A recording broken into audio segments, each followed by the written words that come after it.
Hi, this is Bryce Weismuller. I was just doing an audio check. Can anybody hear me out there? Yes, I can hear you. Great, thank you. Sure. I like your last name, Weissmiller, right? Is that how you Yes. pronounce it? Yes, That's a nice last name. thank you. You're Been wise man. I'm sorry? I said wise man, right? Weissmiller, wise man. I don't know about that. Okay. Hi, everybody. Hi, Bryce. I will. I will. Hi, Rocio.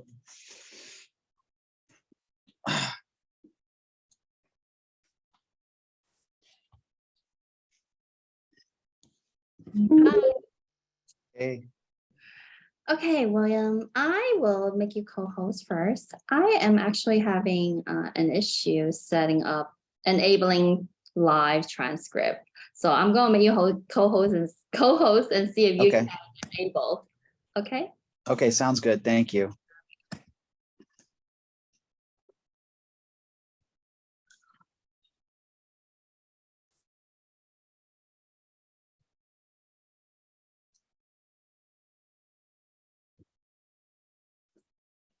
Eva, if there's a way to enable gallery view as well, Okay. that would be great. Ah.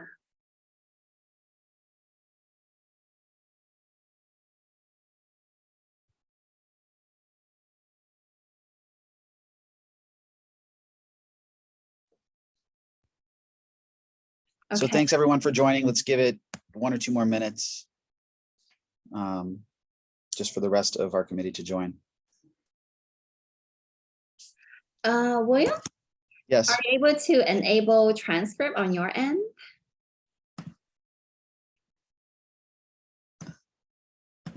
I just updated the app today, so it looks a little different on my end. Okay. Where do you usually go? Under I usually settings? go to more, and then there will be an option to enable transcript, live transcript. So, and it's not giving me that option.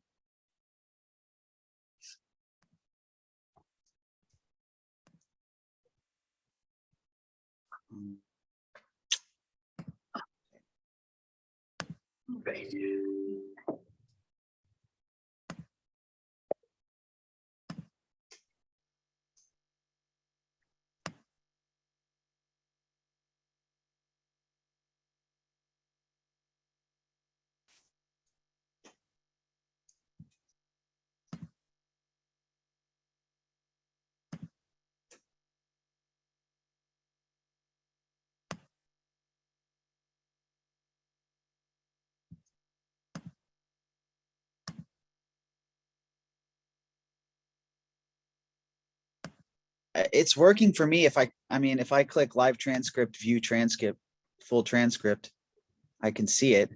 Uh-huh. Is that available for everyone else? I mean, Just I the can see it. host. Let's see.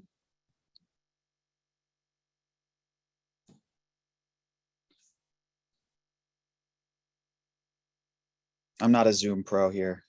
Um, Yeah, usually it shouldn't be, it should be there, so.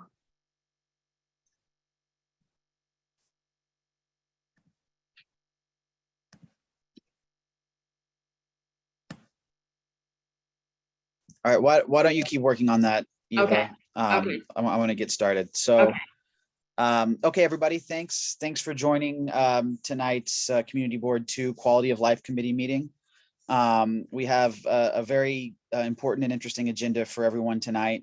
We're going to be starting off the meeting with a presentation from the U.S. Army Corps of Engineers regarding the Harbors and Tributaries study, and we'll introduce those folks in a moment. And then following that, we're going to have a review of street activity applications. So if you've joined to represent a street activity application, you're going to go after the U.S. Army Corps presentation. So appreciate your patience. That will take some bit of time, hopefully not too long. And then we'll get to the street activity applications. So I want to start by introducing my committee. I am Will Benish again, and I'm the chair of the Quality of Life Committee. From our committee, we have Michael Levine, Here. Brian Pape, Ed Ma, Here. Rocio Sands, and Zachary Roberts. And then we have a public member on our committee as well, Joanna Lawton, who has joined also.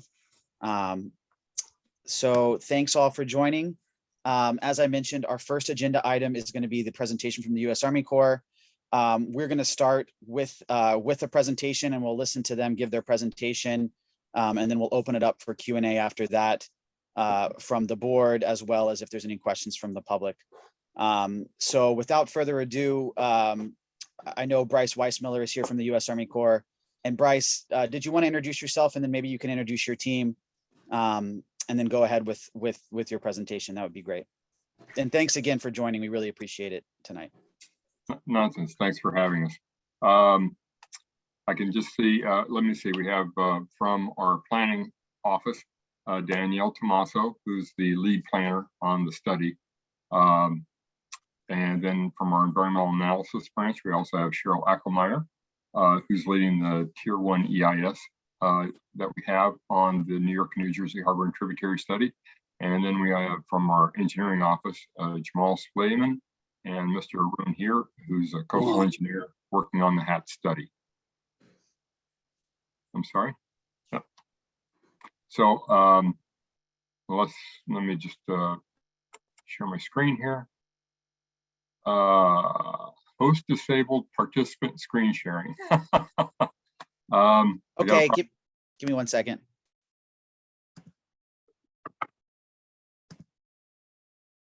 Okay, try it now. Oh, there we go. Great. Thank you.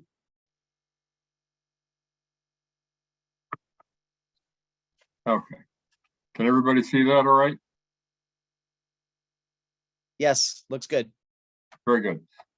Just to remind me, well, before I get going, how long do you have allotted for the presentation and Q&A? I think maybe like 30 minutes for the presentation, and depending on what Q&A can be, I'm not exactly sure how much it'll be, but maybe between 15 and 30 minutes for the Q&A. Sure, great. Nope, that sounds great. And again, if we could make sure we leave some time in the presentation to talk specifically, as we mentioned before, when I spoke to you about impact specifically on CB2, I think that would be really appreciated also. Sure. No, Great. absolutely. To the extent that we can speak to them at this point in the study. I took out a lot of the slides that kind of deal with more details of some of the features that are outside the lower Manhattan areas, but they're in the back of the slide deck. So if you want, I can go through them later. But right now it's kind of just focused on the overall study, the kind of where we're at on things. So a little bit of background, talk about the planning process that we have, the plans that we have evaluated. We released in late September the draft report, which identified the tentatively selected plan that we have in this study. So this is kind of, even though the study's been going on for a few years, it's still kind of early. So we're looking to try to get as much feedback on the tentatively selected plan, whether people like it, hate it, think something else should be done, and why. But getting the feedback is really crucial right now. Important things to note, like I just mentioned, the study that we have, the plan that we have is tentative, so it can change based on comments that we get from other agencies, from the public, from the independent external peer review that's going on now, from an agency technical review, as well as policy review. And last but not least, from our non-federal partners on the study as well. So it's early in the planning process. The planning process on core civil works projects has 4 main steps.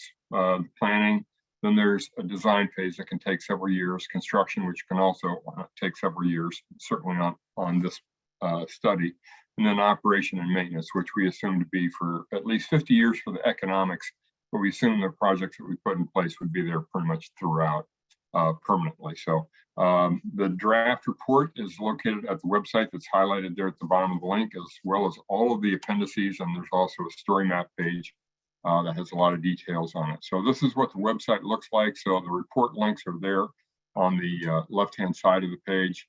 On the, you can see that there's also a story map, which is kind of interactive and pretty good to navigate through. You can kind of zoom in a particular area of interest in that pretty well. The reader's guide that's there also kind of describes what all the different chapters of the report discuss, as well as all the different appendices. All told, there's several thousand pages of information contained. The report itself is over 500 pages, but the executive summary is on 5 to 10 pages, somewhere in that range. So it's a little bit more digestible that way.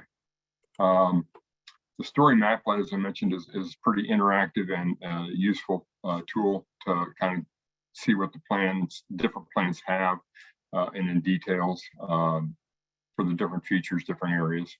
The study it describes the future with project, future without project conditions, the different considerations that we have in making selections, some of the more technical evaluations that have been done during the study leading to this draft report. It's got a wealth of information on it. And then the last thing to point out, and I mentioned this at the end of the slide deck, is our comment closing period is January 6th, which will be on us before you know it. So to the extent that anybody in the community board or the constituents there have any comments on the plan, we would welcome them. And there's a variety of ways of getting those comments to us by email or regular mail. We would please ask you to try to do that if you have them by the January 6th deadline that we have. I mentioned earlier that the study is being done and we have some non-federal partners. The two states are actually the non-federal sponsors, and up until July of this year, they've been paying for half of the study cost, the other half being federally funded. And then it's also being done in full partnership with the New York State Department of State and the New York City Mayor's Office of Climate and Environmental Justice. In July, we changed it so it's now 100% federally funded from some of the funds that were allotted to it from the Disaster Supplemental Recovery Appropriation Act that was passed after the post-tropical depression Ida impacts occurred in the region last year. So it's now 100% fully funded. The study covers all of New York City, all the tidally affected areas of New York Harbor, which with the tributaries means going up the Hudson all the way to Troy Lock and Dam, but it also goes up to Dundee Dam on the Passaic River, to Oradell Reservoir on the Hackensack. So it covers a huge area. It's the most densely populated area in the nation. 25 counties, 16 million people. It was one of 9 focus area studies that was identified by the Corps in our North Atlantic Coast Comprehensive Study Report that came out in January of 2015, an area that had not been evaluated comprehensively by the Corps previously for addressing coastal storm risk, which is why it was identified as opposed to other areas. So huge study, multiple sponsors, partners that we've been working with. We received early in the study an exemption to go above the typical study cost and timeframe limits, which were 3 years and $3 million. So it was increased to 6 years and $19.4 million. But in 2020 and 21, we didn't receive federal funding. So we received a second exemption in 2021 to extend it out for that. So right now, our current completion date is approved in June of 2024, but because there were some funding delays in this last year, that actually might get pushed out a little bit more in 2024, but somewhere in that time period. So we have basically about another 2 years maybe to do on the study. We have started having virtual public meetings, had one this last weekend, and are looking to have some in-person meetings throughout the study area at locations under development right now and in coordination with our non-federal partners and some stakeholders. So that's kind of a synopsis of the overall study. The alternatives that we have in the study start with the no action alternative, which isn't shown on this color bar, but is just listed there. That basically takes into account the other projects that are being done to address coastal storm risk within the study area, going now and going into the future. And we define that future without project condition. One, because it's a requirement of the National Environmental Policy Act, and two, it sets a baseline for comparison for all of our with project alternatives. So we can kind of compare what would happen, we think, in the future without the project, and then what would happen with the project in terms of both impacts, cost, benefits, damages that can be avoided by doing one thing or another within the study area. Now, when it comes to the with project alternatives, we have alternative 2 through alternative 5. Alternative 2 being defined as very large in-water structures at the very mouth of the harbor and at the Throgs Neck, which I'll show here in a second. And alternative 5 being no in-water measures. And then the 3 alternatives in the middle, alternative 3A, 3B, and 4, which have been consistently throughout the study, the 3 best performing of the 5 with project alternatives, being basically stepping into the estuary from that large outer barrier further into the estuary, where it has a combination of both storm surge barriers as well as shoreline-based measures in different areas. Right now, we've been focusing on a more severe storm event. So right now, most of our solutions, not all together, but most of the solutions that we have are structural type measures, levees, flood walls, storm surge barriers, things of that nature.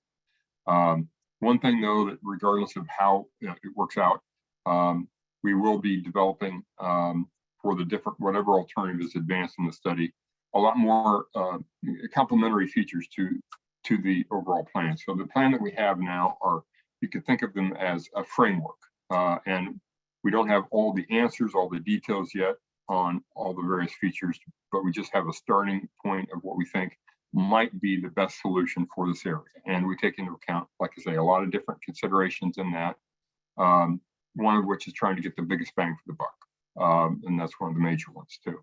So one of the things that is apparent though, that whatever plan we go forward with will likely have to be layered, different approaches for different areas, not one silver bullet, unfortunately, that solves all the problems in a low cost, quick manner. Unfortunately, phased implementation, also some of the features that we identify have a lot less complexity than others, so they might be advanced quicker and into construction quicker and derive benefits than sooner too. Whereas some other features have more complexity, more unknowns, need to be a lot more study and design associated with them, so those will take a longer time period.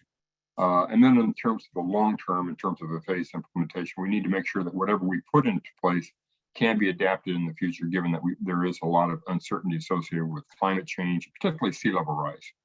As you'll see in the projections I'll show in a minute, there's quite a variation in sea level rise projections, not just the U.S. Army Corps of Engineers, but pretty much all agencies, including the 2 states and the cities' projections as well.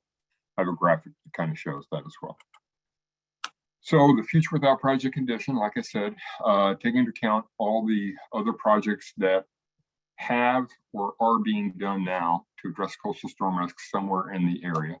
And as you might imagine, following Hurricane Sandy, now 10 years ago, there were dozens, if not hundreds, of different projects that have been done throughout the city and the whole area that got impacted.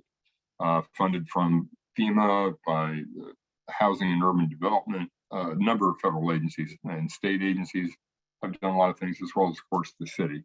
A lot of those measures were more flood-proofing of particular structures of critical importance, or critical switching facilities on train tracks, things like that.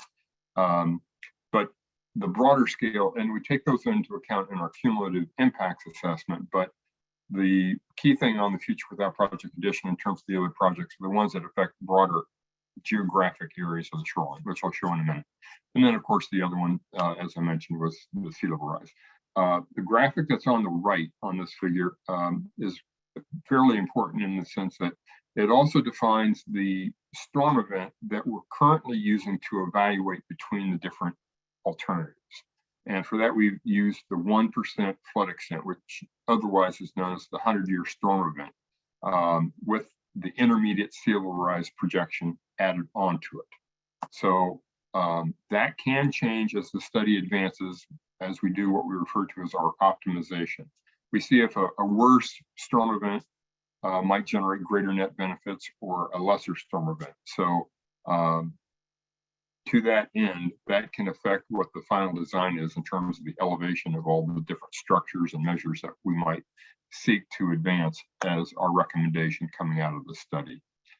It's worthwhile to note that the Corps of Engineers doesn't decide on our own to build things. We only build things when we have a non-federal sponsor and when it's supported by Congress and the administration, both in terms of authorization as well as appropriations.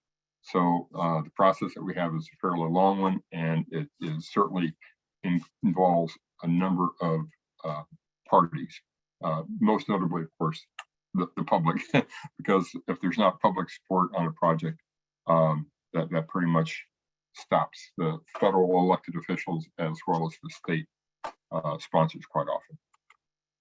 In terms of those other projects that are going on in the study area, this map shows a number of those that affect larger geographic stretches. There's a number on the North Shore of Monmouth County. You can see there in the bottom of the graphic. But then in New York City, you have the South Shore Staten Island seawall that the Corps is looking to build in partnership with the city and state, as well as the projects we've been building or built at Coney Island. There's an active construction project on the Rockaway Peninsula. The city is advancing the East Side Resiliency and the two bridges projects. And then there's a number of other projects that New Jersey is seeking to advance or have done on their side of the harbor. So we take into account all of these projects as they either are or have been done, so that the damages that those projects avoid, we don't count as damages that our project or study would, or all our alternatives would avoid. So we don't double count benefits. That's the real importance on this. And then it also helps us to come up with a plan. As you'll see, our tentatively selected plan, it dovetails nicely with these existing projects. It doesn't cause a lot of redundancy with them, which is another good consideration. So the other main variable is relates to our plan in the future without project condition is sea level rise. Now this graphic looks a little bit complicated, but it's really not.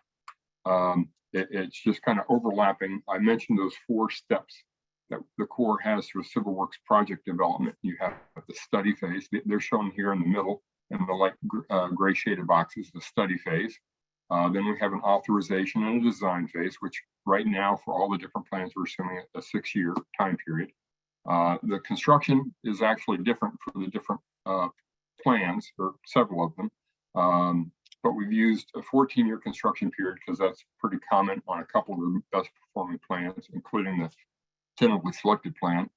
So that leads us to our base year, which is 2044. And at that point, there is a 50-year period of economic analysis, but we have a 100-year planning horizon. And so we assume that whatever's put into place is operated, maintained, and then adapted as needed, going out into the very longer term future.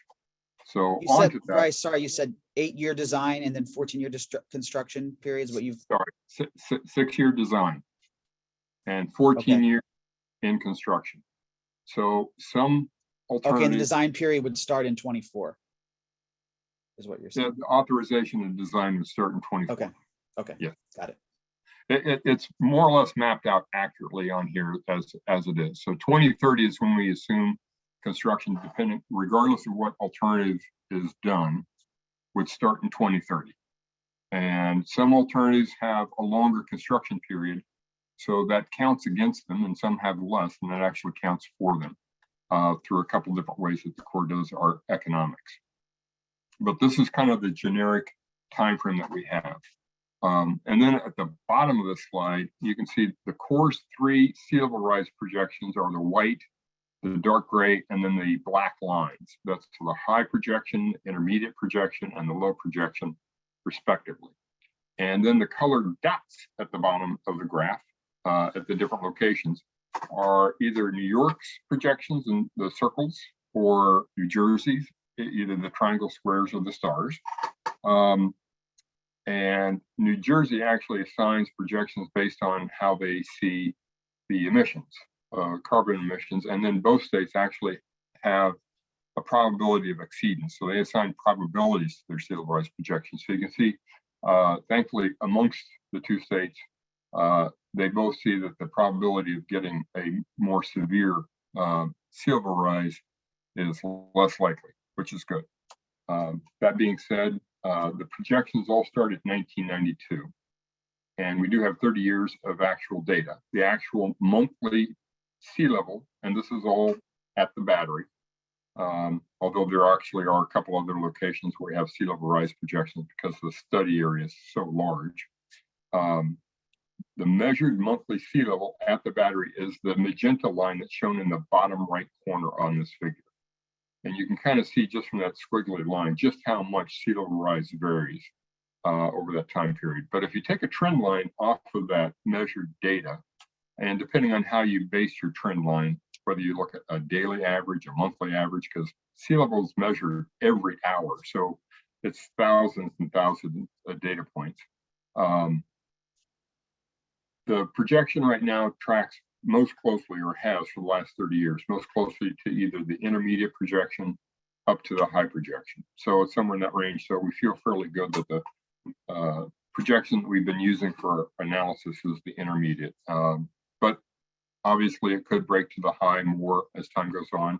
And so if that's the case, being able to adapt whatever we put in place is really critical. So that amounts to making sure that when we design and build it now, that if we need to elevate or raise a wall or a levee in the future, that it already has the foundational requirements put in place to make that a lot easier to be done. So this is graphically kind of showing how the 5 with project alternatives lay out over the region, at least 4 of the 5. Basically the 4 that have storm surge barriers included within them. Alternative 2, which is that large storm surge barrier between Sandy Hook and Breezy Point, as well as a storm surge barrier on the Throgs Neck, would keep out a coastal storm surge from either the Atlantic Ocean or the Western Long Island Sound, respectively. Now, every plan has pros and cons, so we're certainly not, we think alternative 3B, frankly, has the best potential for the region, but if someone is an advocate of one of these other plans, that's fine. We would love to hear that. And we'd also love to hear why you think that plan is better. And there's a lot of information, not just on alternative 3B, but all these plans in the draft report. So I would highly encourage anybody wanting to learn more to go to it. So as you can see, as you go from alternative 2 to alternative 3A, 3B, and 4, you basically step further into the estuary. And some of the alternatives have some of the same features contained within them, like the Throgs Neck storm surge gate is an alternative 2, as well as alternative 3A. Some of the smaller storm surge barriers that we have in some of the creeks in New York City on Flushing Creek, Newtown Creek, and Guans Creek, you can see they're in alternative 3B as well as alternative 4. The one feature that's common in those 3 best performing alternatives I mentioned earlier, 3A, 3B, and 4, is also the Jamaica Bay, South Brooklyn shoreline-based measure and storm surge gates. Very large feature in the plan. Alternative 3B also has a storm surge gate on the Arthur Kill and the Kill Van Cole, which addresses a lot of the risk. And I'll show that in a couple slides. But you can kind of see this is geographically that goes from the large scale in water measures kind of further inland. And then alternative 5, since it's only shoreline-based measures, isn't shown on this graphic.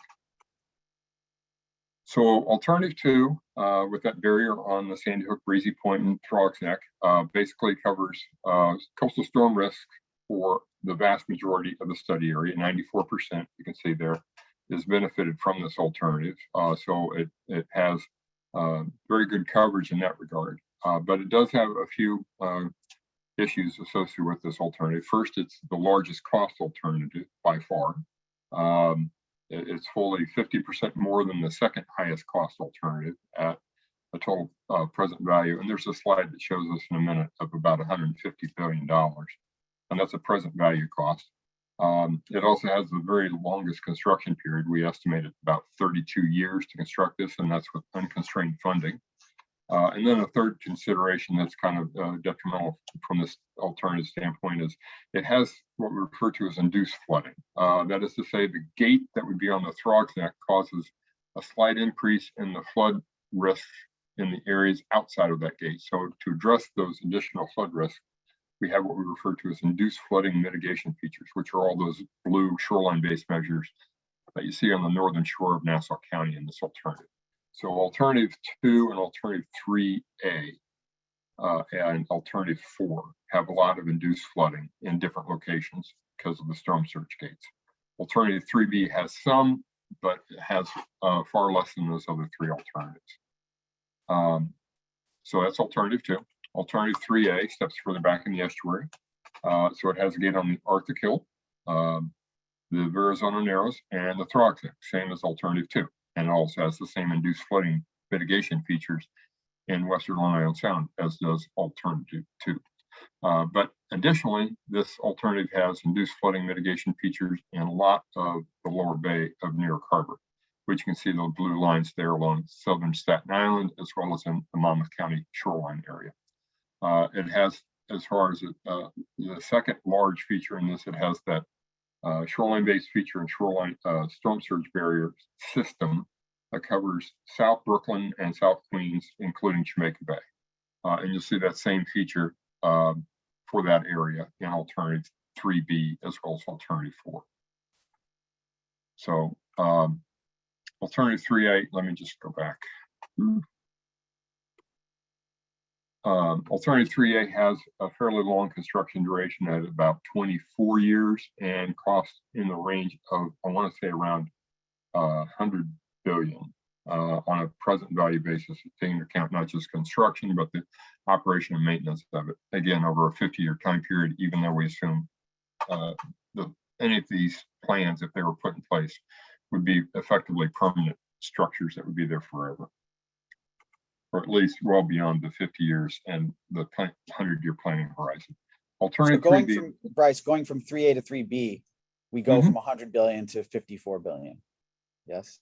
Actually 70 on an apple comparison, it's like 100 billion to 76 billion. The 52.6 billion is the first cost. Okay. The 76 billion is the first cost plus the operation and maintenance cost.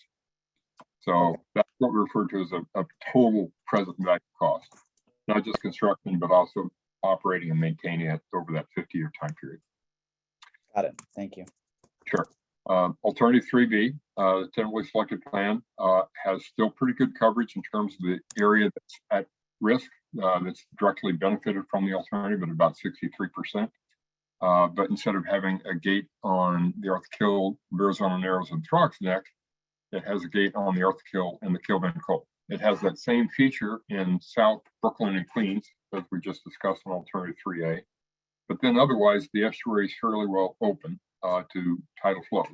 And that actually is beneficial in some regards during coastal storms because storm surge coming in from the Atlantic or Western Long Island Sound rarely occur at the same time. So because of that, the storm surge as it comes in through the Atlantic, and you see this time and again through the different storm events that have occurred, can actually drain out through the Western Long Island Sound. And similarly, a storm surge from Western Long Island Sound can drain out through the East River into the Atlantic, and thereby reducing the risk that would occur to the area, in the area. And similarly, the Hudson River, given that it's a 100-mile long river, it also is a place for water to kind of travel into without backing up within the harbor area itself. So alternative 3A has a number of shoreline-based features and a lot of smaller storm surge barriers. There's shoreline-based features in Jersey City, downtown Manhattan, which I'll get into far more detail, given it's, Community Board 2 area, and then East Harlem. In terms of the smaller storm surge gates, it has, as I mentioned, I think previously, Flushing Creek, Newtown Creek, and Gowanus Creek. Now, there are a few induced flooding mitigation features around Kips Bay. You can see there along East River, as well as a couple locations up along on South Bronx and in Inwood up along the Harlem River. Now, we're not sure which storm surge barrier or which other feature causes that induced flooding in those areas, but that's something we need to investigate further as the study advances, if we keep with this alternative as we have tentatively selected right now. So just to complete the other two alternatives, alternative 4, another really good performing alternative economically, but it does address about half of that area at risk, as does alternative 3B. So it significantly reduces the amount of area that it addresses in terms of risk at 33%. that has a far lower cost, but it does have some impacts, particularly as I mentioned earlier. It has a storm surge barrier on the Hackensack River, and that causes a lot of induced flooding impacts in the Newark Bay, Arthur Kill, and Kilburn Coal area, which is why you see a lot of the blue lines there in that region. But otherwise, on the rest of the New York City side, aside from the western side of Staten Island, Alternative 4 is essentially the same thing as what you see in Alternative 3B. You have that same shoreline-based measure and storm surge gates in South Brooklyn and Queens, as you had in 3A and 3B. You have the Jersey City shoreline-based measure, the downtown Manhattan shoreline-based measure, and then the East Harlem shoreline-based measure, as well as you have the storm surge gates on the Newtown, Flushing, and Gowanus Creeks in Queens and Kings counties. Alternative 5, which is restricted to only on-land features, which is very hard in estuary with so many tidal straits and tributaries to be so constrained, does have still a positive VCR, but it affects a very, very small percentage of the overall study area risk, about 3%. It also has the shortest time period, so it has some pros in that regard. And it has the shoreline-based measures in Jersey City, downtown Manhattan, East Harlem. But then it also has a new set of levees and flood wall systems in some of the more at-risk areas in the Hackensack Meadowlands. So those are the 5 alternatives that we have with project. And again, we think Alternative 3B is the best one. But you can see Alternative 3B has pretty much, for the Manhattan Community Board 2 area, the same features as Alternative 4. So those 2 are the same. Alternative 3 and the others address coastal storm risk for the lower Manhattan area differently.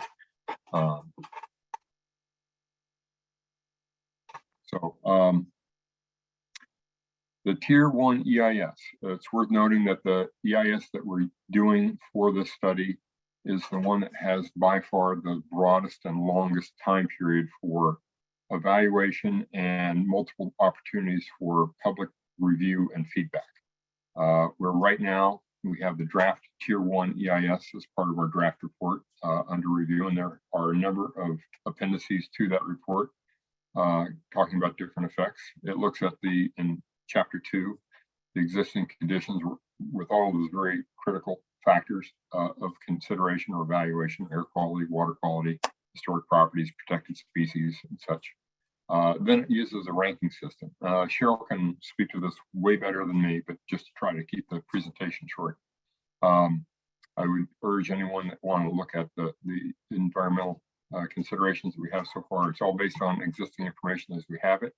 But once the study is concluded with the Chief of Engineers report in 2024, there would be, as part of the implementation in that design phase, a Tier 2 EIS for any of those features that are advanced going towards construction coming from whatever plan we recommend. So there's a whole second EIS and public review process on these various features that go in far more detail than what our current Tier 1 EIS has during the design phase. So this is not the only opportunity to give these kind of considerations or feedback to the Corps on this plan.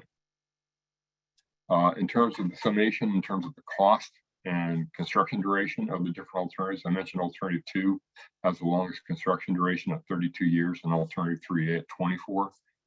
Alternative 3B has 14 years, and you can see that the total cost as these alternatives go up in number, the cost dropped dramatically from 150 billion down to 25 billion. And that's, again, it's the first cost looking at the construction as well as the operation and maintenance cost. And you can see from the first cost, which doesn't include contingency, which the numbers here don't include contingency, that we've added a contingency factor of about 50% of what the estimated construction costs are to the first cost, just to be very conservative in our cost estimate. So that also would be refined as whatever plan is advanced in the study. Now, because some of these alternatives have such a long time period of construction, Alternative 2 and 3A particularly, the years of benefits, and we don't have 50 full years of benefits because there's so many years of construction. So that is how it really counts against them economically in terms of how we evaluate the plans. And Bryce, in Oh, terms sorry, of the, go back. no, yeah, just in terms of the split between federal versus state and local contribution to the overall cost. I know the report mentioned it was a 65-35 split. How was that number arrived at? Just curious. I believe that's in the law right now for these type of projects. But the study itself, if it was advanced, would be written into law. So that's can change. The projects that we had authorized but were unconstructed following Hurricane Sandy were actually, as part of the Sandy recovery bill, authorized to be constructed at 100% federal expense.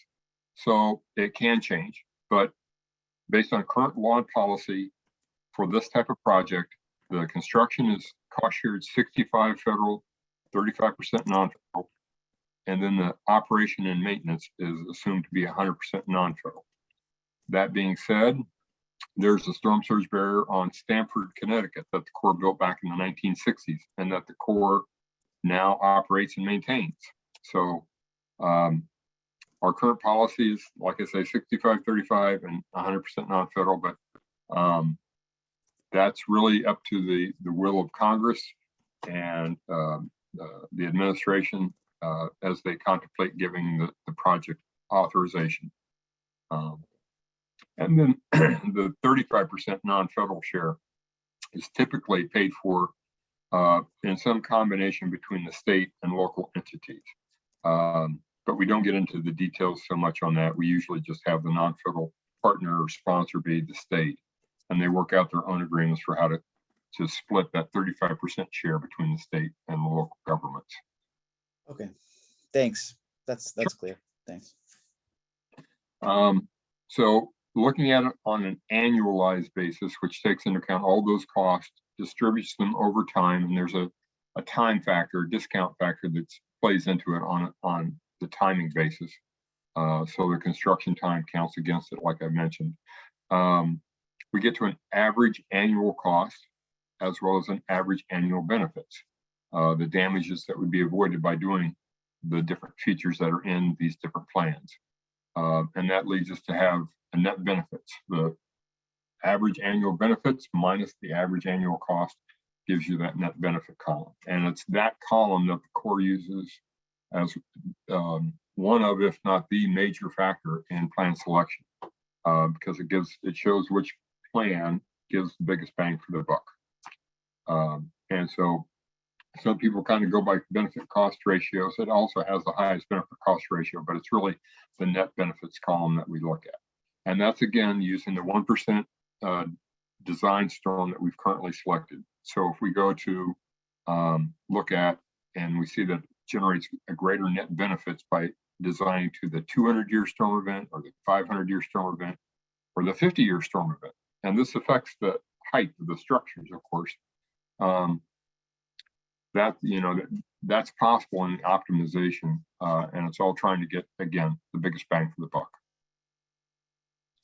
So just to talk about the details of the plan that we have for the downtown Manhattan area, and particularly the Community Board 2 area. It's a fairly long shoreline-based measure that we have. It basically starts where the city's project for the two bridges ends at the Brooklyn Bridge, goes around the Battery, and the city right now has plans for the financial district and the seaport. So we need to reconcile our plan with their plan for that area. And then Battery Park City Authority also has projects which I understand are getting in construction. So they actually should be part of our future with project condition, or I'm sorry, future without project condition. But regardless, we need to reconcile our plans for the Battery Park City area also with them. But from that location, pretty much up through the west side, you can see there's a number of either pedestrian or vehicle gates, along with a lot of flood walls along that area. And this is just our very first cut of what type of measures might be done throughout that area. There you can see that little purple section, which I should just go to the next slide to kind of show a little bit more detail. Before I go off of this, other considerations that are really important in the downtown Manhattan shoreline-based feature are the might need additional stormwater wastewater treatment pump stations, because as we understand it from the city, they're kind of at their limit and capacity for what's there. So to the extent that we would need to might exacerbate that, we might need to deal with that as part of the measure. We do have interior drainage factored into the cost of our alternatives for the different areas, particularly for the shoreline-based measures. But the interior drainage is less of an issue in most of the storm surge barrier areas, because the storm surge barriers are assumed to be kind of closed at the low tide, so the bay area can still function as a drainage basin for the wastewater treatment plants and CSOs. But unfortunately, that isn't really possible too much on the shoreline-based measures. So this just shows a little bit more detail here along the the Spring Street up to 14th Street, along the west side of Manhattan, Greenwich Village area. You can see it, like I say, it's primarily quite a large number of various pedestrian access points to get out to the bike path and walking path along there. But then the current layout is basically a flood wall system, and these flood walls are not trivial structures either. At our current design event of the 100-year storm event, they're plus 15 to plus 23 feet NAVD 88, which is fairly close to mean sea level. So if the walkway is 5 or 10 feet above high tide right now, you're looking at walls that could potentially be in the 10, 15-foot range. And we don't know, we haven't surveyed this area so detailed, so it's all based on existing information. So there's a lot more refinements that we need to do to kind of peg that down, not only the optimization to see which storm event generates the greatest net benefits, but then also to see what the actual elevation is in different locations, how much wave runoff that area might be exposed to, that we need to design the structure higher so that it meets the allowable overtopping design criteria. But it basically involves a lot of what we have described in our shoreline-based measure appendices in the engineering appendix as the extra large flood walls. And then some large flood walls, and then you can see there's a stretch there that has a seawall section to it. So just to continue on to, so if people have comments on the report, on the plan, they don't like the plan, they like something else, why they like something else, these are the two addresses that we would encourage them to email or to mail out their comments to. Or if they'd like to, they can email them to this email address. And if they want to learn more, those two links that are highlighted there are really good places to start on the website. We right now have until January 6th for a comment closing period, as I mentioned. And then early next year, we have what we refer to as our agency decision milestone, where we basically decide either keep with our tentatively selected plan and kind of nail down on a lot of those variables that I mentioned, the optimization and the other factors, getting to that June 2024 completion of the study, which is defined as the Chief of Engineers report, which is basically a very condensed summary of what the recommendations are by our Chief of Engineers to Congress. And then it's up to them to give us authorization to then be able to start the design work, assuming we have non-federal sponsor support. So I think that's getting close to, just to summarize, Alternative 3B is that find more on that website. And we will have public meetings. We're looking to have one in downtown Manhattan. We don't know the exact location yet or when, but we will have some in-person meetings throughout the study area. So we're looking to have that sometime here, hopefully later this month or early next month. So once we have those, we'll have those posted on our website, and we'll also send out email notices to people that have requested to be included on our email list. So if anybody is just wanting to get updates on what's happening on the study, I suggest that you just send an email to us and say, please add me to your stakeholder list, even if you don't have comments. That way we capture your email address, and whenever we do have these meeting locations, dates worked out, or if the comment closing date gets extended for whatever reasons, you'll be notified of that instead of having to go back and check the website. addresses again.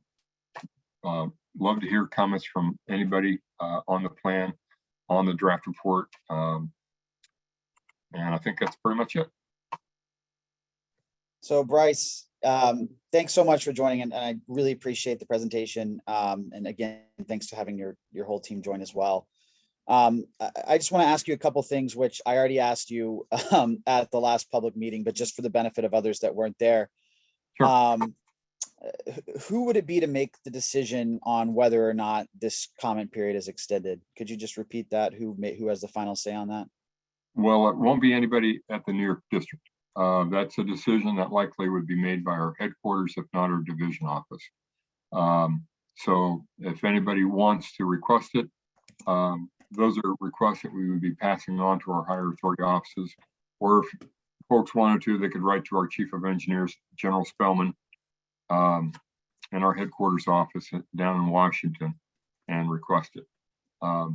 Given that we have a very long comment review period, and the Corps has been criticized a lot for having studies that kind of go on forever. So there's a very strong desire to try to keep with our schedule whenever possible. So if there's a good case to be made for it, it would be at our headquarters where that decision will be made. Okay, thanks. Yeah, I mean, as I said before, I mean, I think it's a little tough over the holiday season. It does seem to be pretty quick for some people. Some people are just learning about it now, but I understand that's not your decision. So thanks for letting us know on that. Absolutely. And then with regard to the SBMs, which have been proposed on the west side, you mentioned in the appendix, I think it's sub-appendix B1, you have the designs for some of these SBM schematics. Yep. And then in sub-appendix B3, there's actually a more detailed, even closer map of our area, which I think is useful.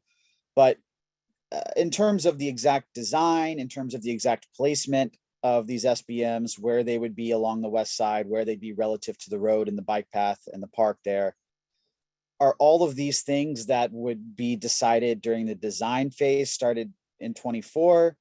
I mean, is it fair to say that this is sort of like a placeholder for pending the final design decisions on those things?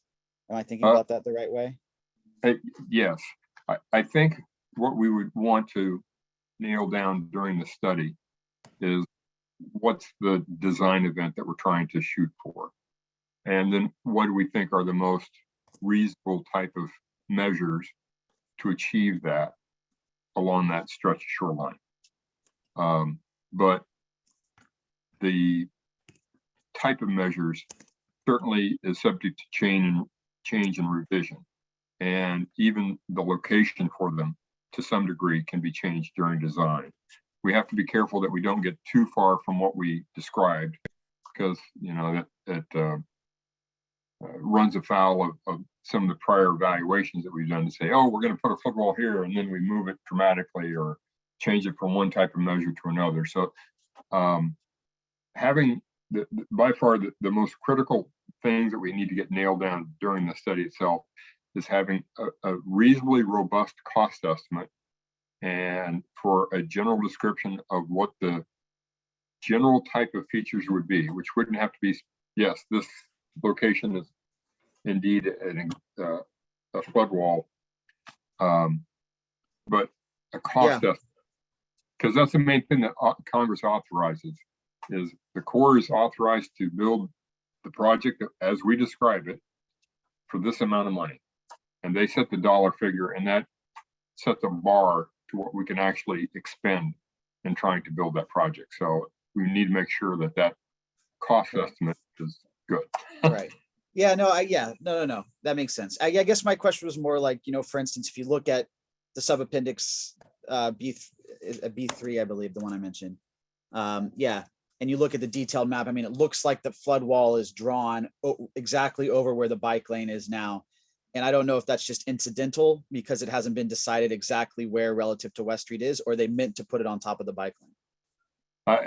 I don't think it's, I think that's more of a resolution issue at this point on it could be a mapping, and that is just was overlaying on things. Yeah. But I knew I don't think we want to put it in the middle of the West Side Highway. Yeah. Yeah, so I But- guess the question is it, where is it? Is it where the bike lane is, or is it between the bike lane and the highway? There's a planted median there, I think in some places now. There's a median in between the two lanes on West Street. Is that Sure. just not decided yet? No, it's not. This is preliminary information. It's based on existing data that we have, and it is subject to change. And you know,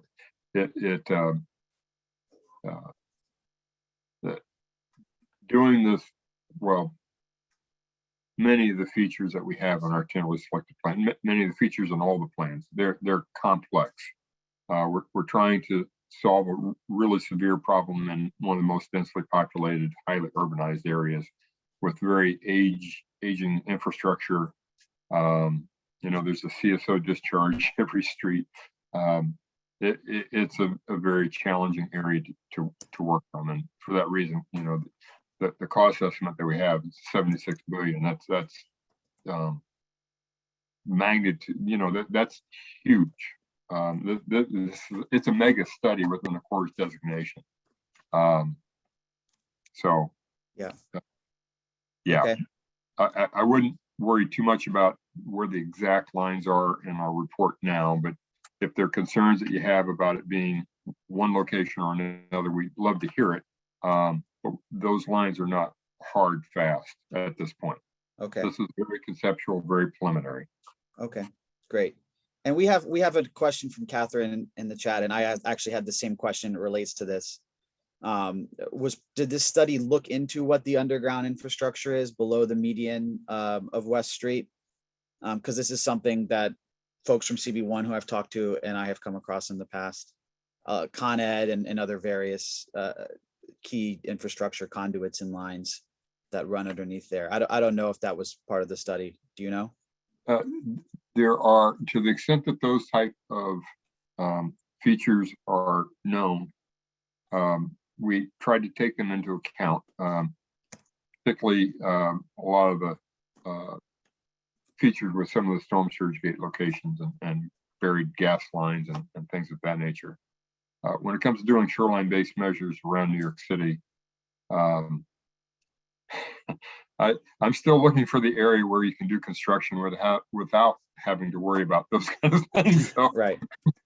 we have different levels of parametric cost estimates that we use for the shoreline-based measures, which basically ratchet up quite a bit from fairly open and undeveloped to the more highly developed areas. So we didn't get into that level of detail at this point on the study, but that certainly would be something that we'd have to get into during design, and then even during this construction. The design period that we have after our study ends and before construction starts is for that very first set of construction contracts, not all of them. So there's still a lot of design work that's done during that 14-year for alternative 3B, during that 14-year construction period.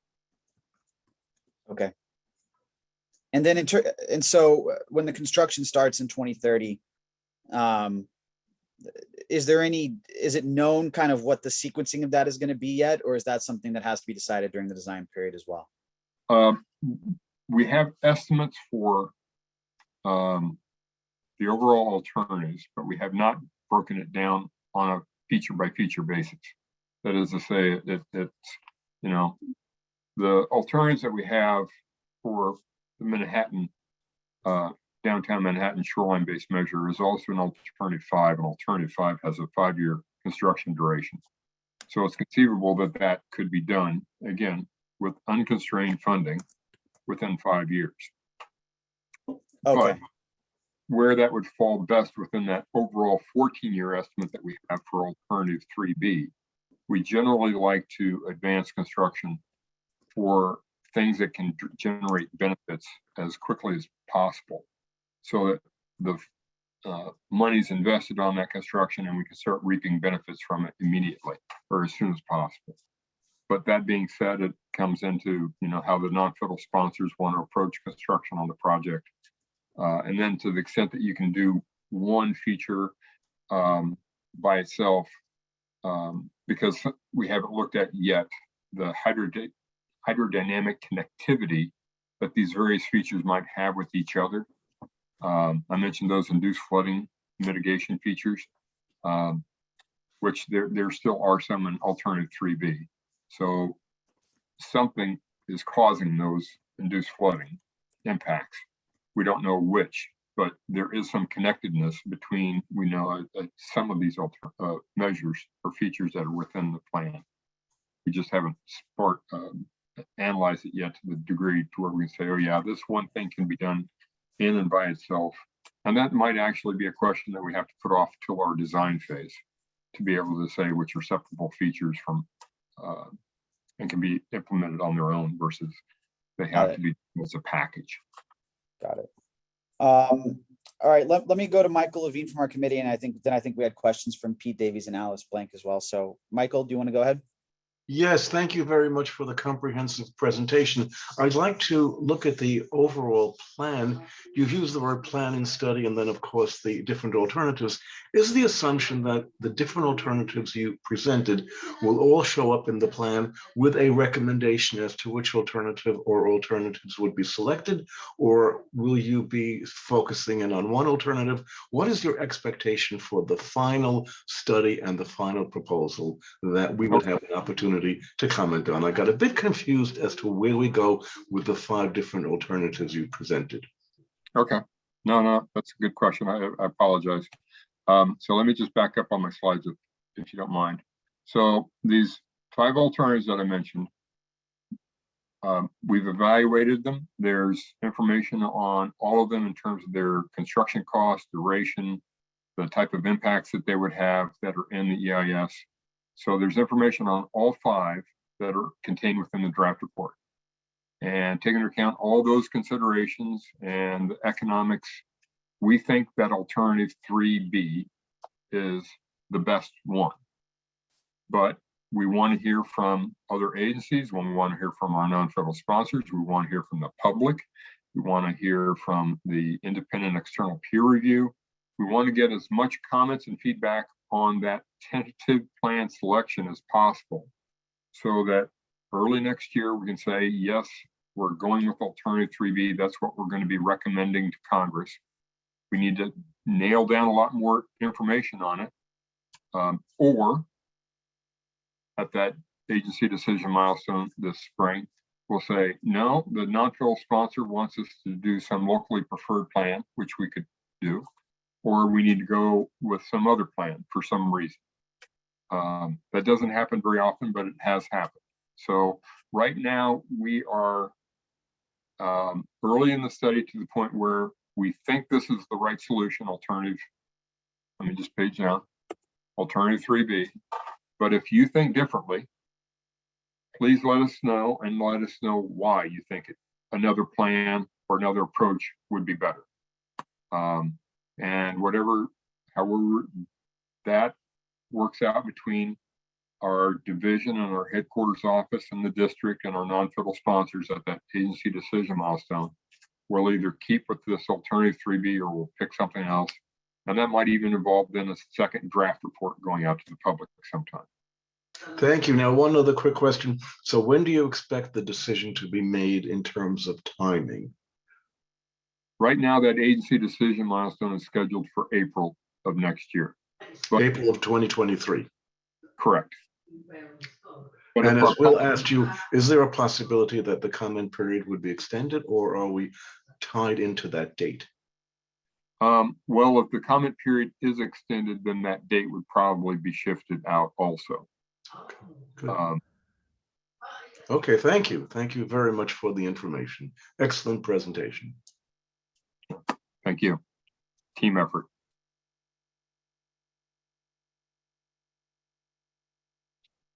I can't hear you, Will. Sorry. If anyone has any other questions, please feel free to raise your hand. I don't see anyone else on my committee. So Pete Davies has had his hand raised. I'm going to allow Pete to ask his question. Great. Thank you very much. It was really good to hear this more specific after listening to your presentation about a week ago. And I really advise everyone to join. I believe it's on November 5th when you give again the comprehensive presentation Zoom.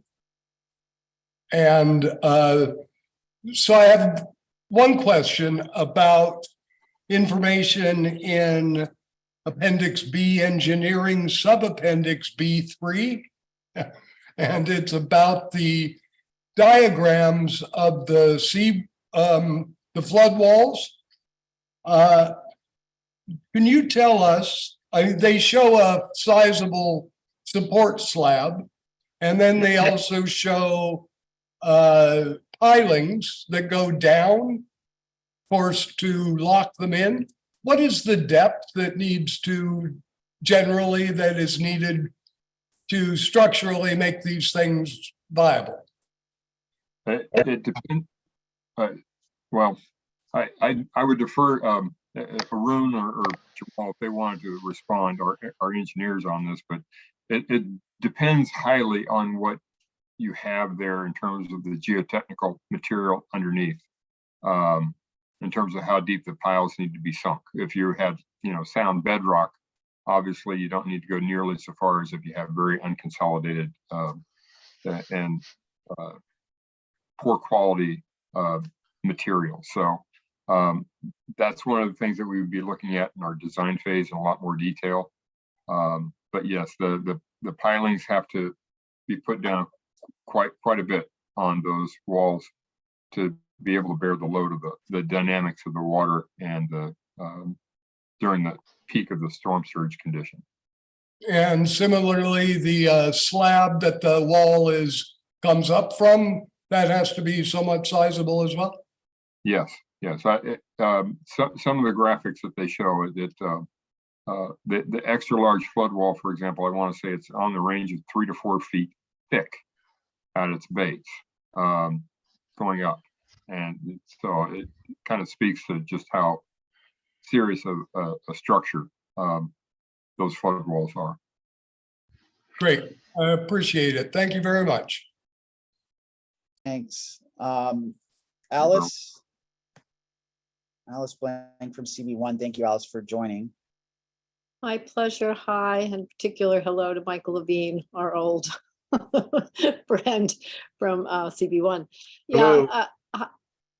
Hi, can you hear me? I don't know. Is that working? Yes, Yeah, we great. can hear you. Okay, great. I did put one of the questions in the chat, which is, and hi, Bryce, nice to see you, of course, and all of you. Have you met with State DOT about Catherine McVeigh's question of, the Route 9 median? And I mean, I'm just curious as how, I guess it's pretty obvious that a lot of these agencies are needing to be part of this process. And I guess my question is more globally, how is that being done and when is that being done? And it seems like, particularly given the West Side, that particular, agency is critical. And then the Hudson River Park Trust. And then I know this is for a little south of you, Will, but thanks for allowing me to ask, the Battery Park City Authority, because as you're probably aware, Bryce, we are very much involved in seeing land actually being, raised as we speak almost. And so I would love to know, what is the Army Corps' future consideration and past in terms of the relationship with those agencies and others, but those specifically given what we're looking at tonight. Sure. So as I mentioned earlier, this is kind of a framework. We don't have all the answers to everything. Not nearly. This is like our first step into the deep end of the pool, as you might say. We have done, in terms of the coordination with the city agencies, a number of meetings with them as the study has been progressing, just for informational purposes, and try to make sure that we're kind of all aware of what could happen. But at this point in the study, there's still a lot of study work left to be done to get into a lot of those details. That ultimately results in a final report and a recommendation to Congress. And at that point, it's in their hands, as well as the non-federal sponsors' hands and elected officials to decide, whether it gets advanced. And if it does, then there's a lot more design work after that So, you know, we're right now assuming 6 years from the end of this study of design work, including the time for the authorization, to be able to get the first contract ready for construction. And then during construction, like I said earlier, we would be doing continuing design on the subsequent contracts. So it's the beginning of more earnest discussions on a lot of those type of matters, but right now we don't have a lot of details other than to just say, hey, this is the plan we think gets the biggest bang for the buck and has the best potential for addressing comprehensively coastal storm risk for the study area. What do you think? And so they're aware of it. We're trying to do as much outreach right now as possible to try to get, you know, as much feedback from those other agencies as possible during this comment period. But these are very large scale alternatives, as you can see, spanning decades of construction on some of them, and, you know, tens of billions of dollars. So we don't have all the answers, but we hopefully have the big pieces put in place to where we can make a decision and then start filling out whatever the plan is going forward. And if I could just add on to Alice's question, Carter Booth from CB2 mentioned this as well. Amongst the agencies you've been talking to, have you engaged with Hudson River Park Trust yet? Because that would be an important one as well, in addition to the Battery Park City Trust, because obviously they control the park that goes all the way along from, you know, Battery Park City up. I'm sorry, Will, can you still hear me? Yes. Yeah, that was my question. Sorry. Yes. HRPT means Hudson River Park Trust. Yes. Sorry. Okay. So you and Carter had the same question. Yes. Right. You're right. That was Alice's question as well. Yes. To my knowledge, no. We may have, but not to my knowledge as of. We certainly have had a lot of coordination with the city agencies, but have not gotten to that level of granularity on the coordination of the plans yet. Okay. Yeah, you mentioned at the start you're going to be sort of coordinating with Battery Park City Trust and others as you continue. So HRPT would be a good one to add, I think, to that list. Yes. Okay. Alice, or did you have anything else? Or no, I guess I would just like to officially invite you, Bryce, back to Community Board 1, because we'll continue this. But I couldn't agree more with Will, and I realized my question didn't go to the public at large, but just to you, Will. But yeah, the interface with these agencies is critical, because it's hard for community boards to really appreciate the big picture here. We sort of have to have trust in our federal partners on some of these, the storm surge gates, or at least I certainly do. But on the more local level, we're looking at, areas along our coast that concern our community boards. We're very, very well versed to know what's going on and with whom we're working.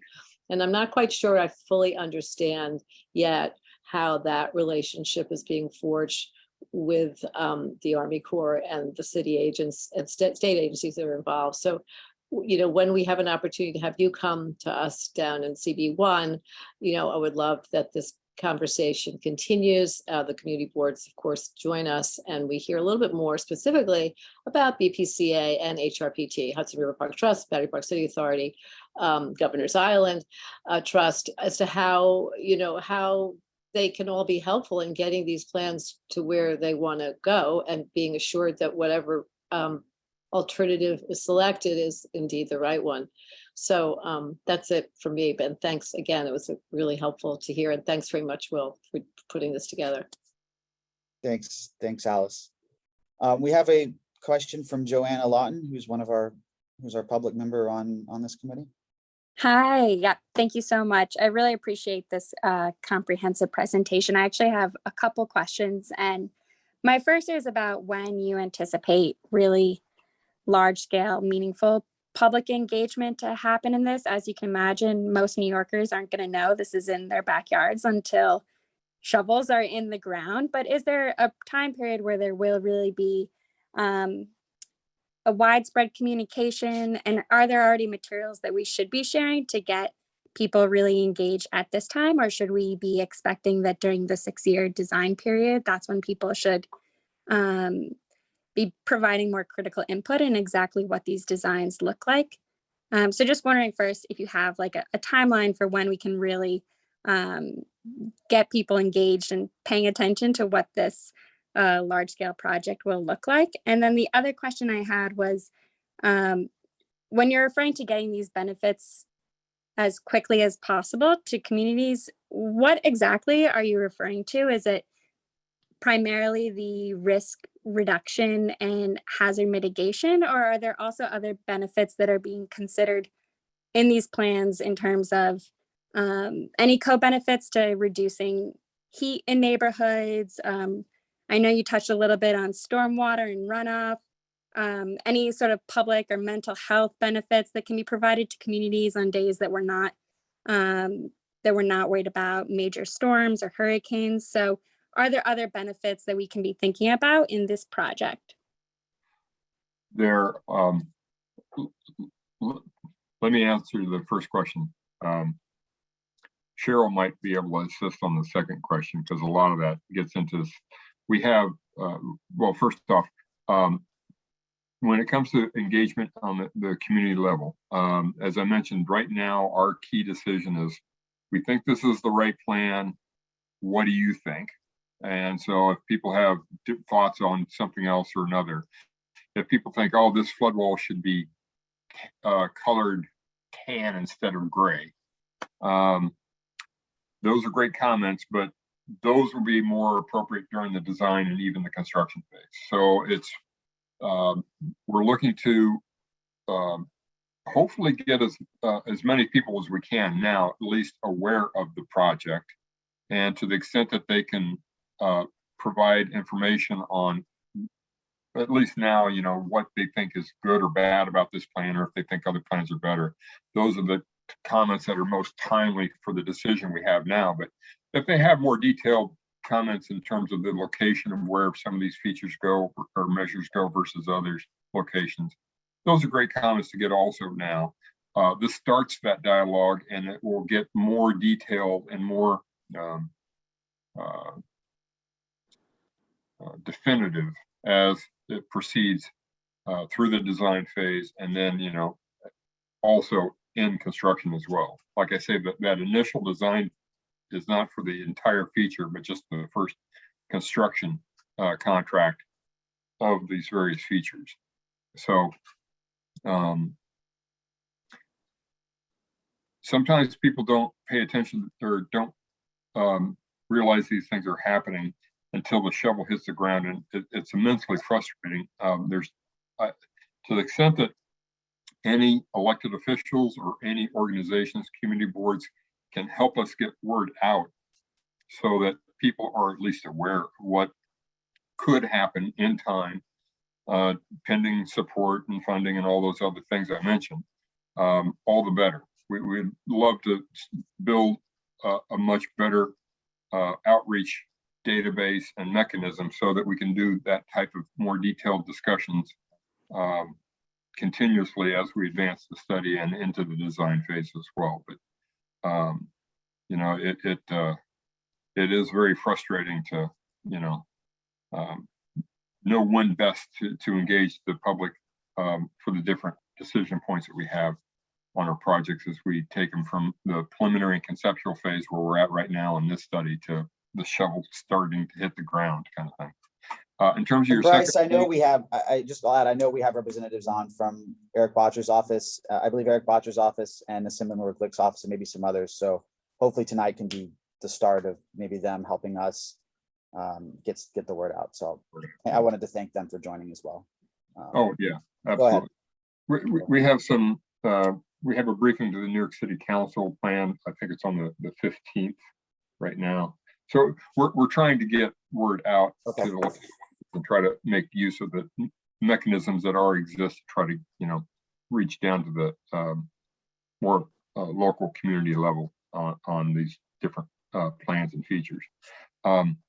Regarding your second point in terms of broader benefits, it is a single purpose study, which means the things that we're looking to advance have to deal with coastal storm risk. But that being said, we do evaluate and consider not just the strict economic benefits to the nation from building a flood wall or levee or storm surge barrier here or there, but also broader impacts, other social effects.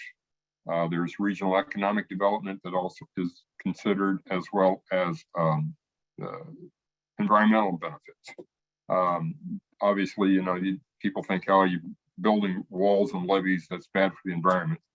You kind of forget that, during these severe storm events, not only does the environment take a beating, but it also exposes the environment to a lot of the oil terminals that have leaks, or contaminated upland sites being flooded, and then some of those contaminants being washed out. So there's some utility in terms of the environmental benefits of doing some of these features and some of these measures in different areas. But our evaluation takes into account all of those, and our EIS characterizes them. One of the strong pushes of the current administration that we have now, that you may know, is trying to make sure that the plan we come up with has equity for disadvantaged communities and environmental justice communities. So there's a whole section, there's a whole sub-appendix related to that. So to the extent that we can make this plan that we have better from any different perspective, we'd be more than happy to discuss it, but it all has to kind of fall within the confines, at least for what we can cost share in, of coastal storm risk management. That being said, if there are added features that might make it more palatable to local community for whatever reasons, then there are things that the non-federal partners can do, and then they can pay for those added elements or additions as kind of a betterments to the overall project. So Thank you. And just last piece of that, is the environmental impacts assessment include carbon emissions? And has there been any discussion with the non-federal partners about potentially establishing any carbon offsets? Well, I know we have to, one of the laws, obviously, that we have to conform with is the Clean Air Act in terms of our project's construction. To my knowledge, it has a lot to do with the NOx emissions and things like that, but I don't know to what degree the carbon emissions and offsets are evaluated or would be a requirement for the project construction. But obviously, if they're a requirement, we would do them. I don't know. Cheryl, I think, was online. I don't know if she has anything that she could add on that. Hey, Bryce, can you hear me okay? Yes. Great. Yes, so we actually do have estimates for carbon emissions in our Clean Air Act appendix and greenhouse gas estimates. So that's Appendix A6 if you want more detail on that. And then there's also a write-up and an analysis inside the main report in Chapter 6. So you can refer to that appendix in that section for more detail about how those impacts would be mitigated for, and they have to be fully mitigated for. Thank you, Cheryl. Absolutely. Okay, Thank you both. thanks, Joanna, and thanks, Cheryl. Okay. Let's go to Carter Booth from CB2. Hey guys, can you hear me okay? Yes. Okay, so my question is, I really appreciate the presentation. It's incredibly detailed and helpful. I just want to sort of follow what some others have said.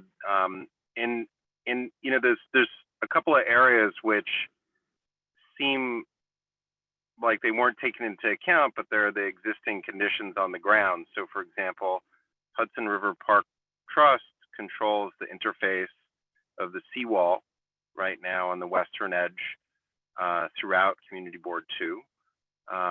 It's one of the most heavily traveled bike paths is on the edge.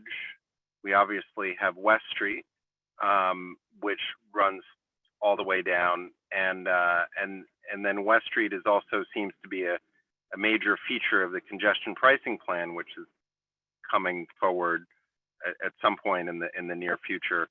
And none of those seem to have been taken into account, but yet they're all major factors in I guess, going forward. And I'm just surprised that there hasn't been any engagement or thought and how those all interconnect, because the construction phase would obviously have a significant impact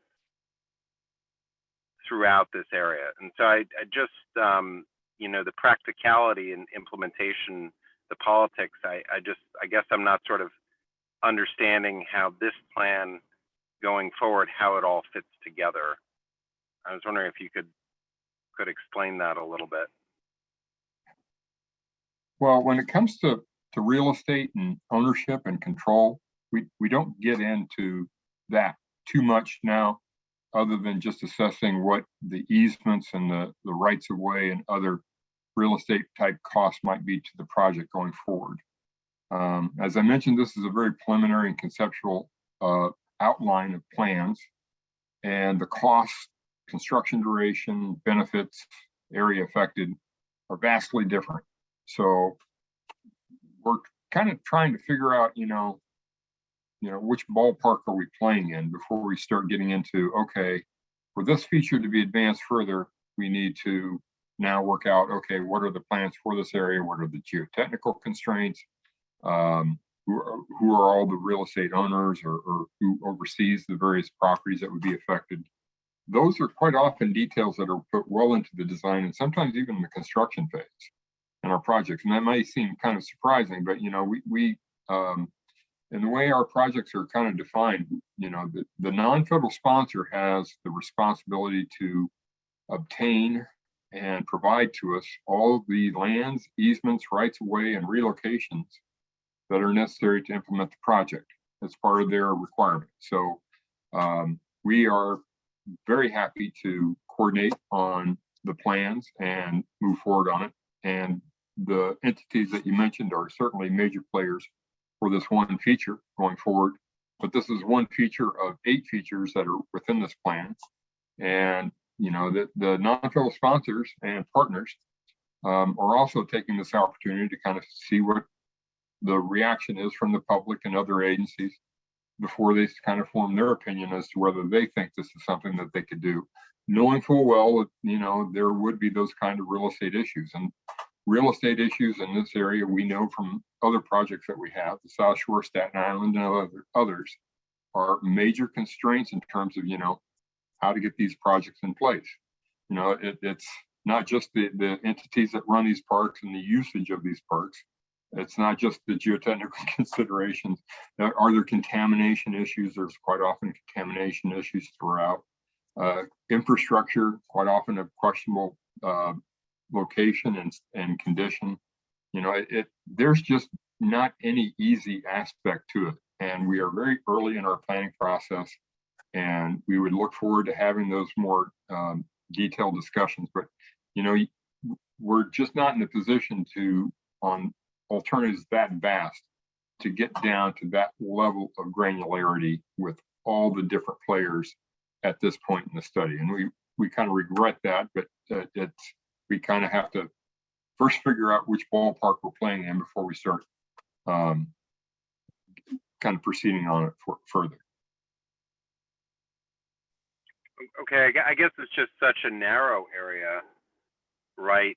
Within, oh yeah, 150 feet, right? Width, maybe a little bit bigger. And I know that we have an entire park that plans and budgets around certain features, and there are things which are being built now, and a lot of investment just locally. And so I think that the more engagement there is now, the better everybody can work together on the longer term planning, and certainly with limited resources.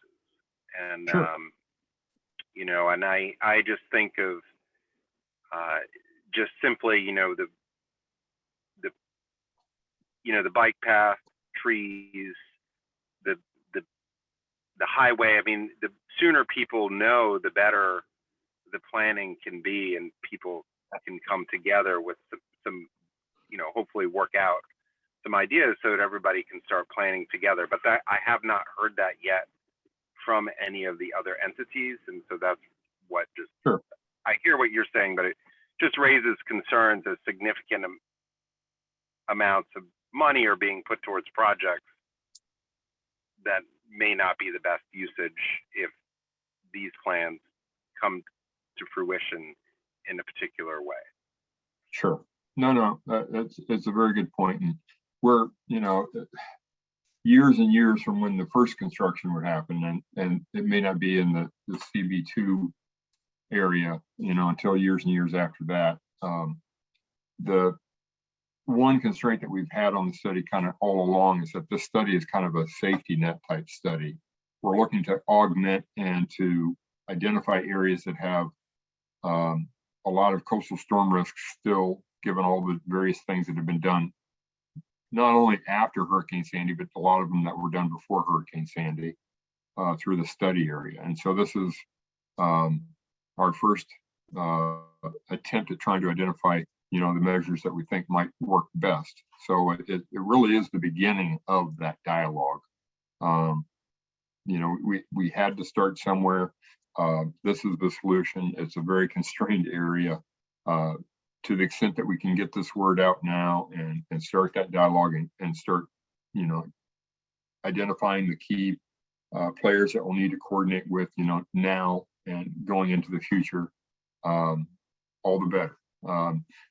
Right now, all we're signed on to be able to do is to write a report to Congress with a recommendation of what we think should be done based on all the feedback we've gotten from the public and all the design and evaluation work that we do. And that will be in 2024. So we don't decide what actually gets built. The non-federal partners and Congress and the administration do that. We're happy to take it as far as we can. But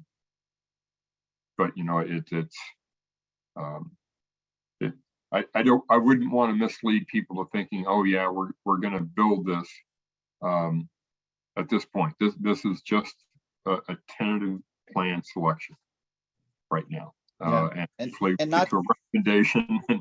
Yeah. And not to harp on this, but maybe that's another argument to try to why this comment period should be extended, is to give you guys a chance to reach out and maybe have some dialogue with key entities like Hudson River Park Trust and get their input and comment before the period ends. So just a thought. I would be more than happy to.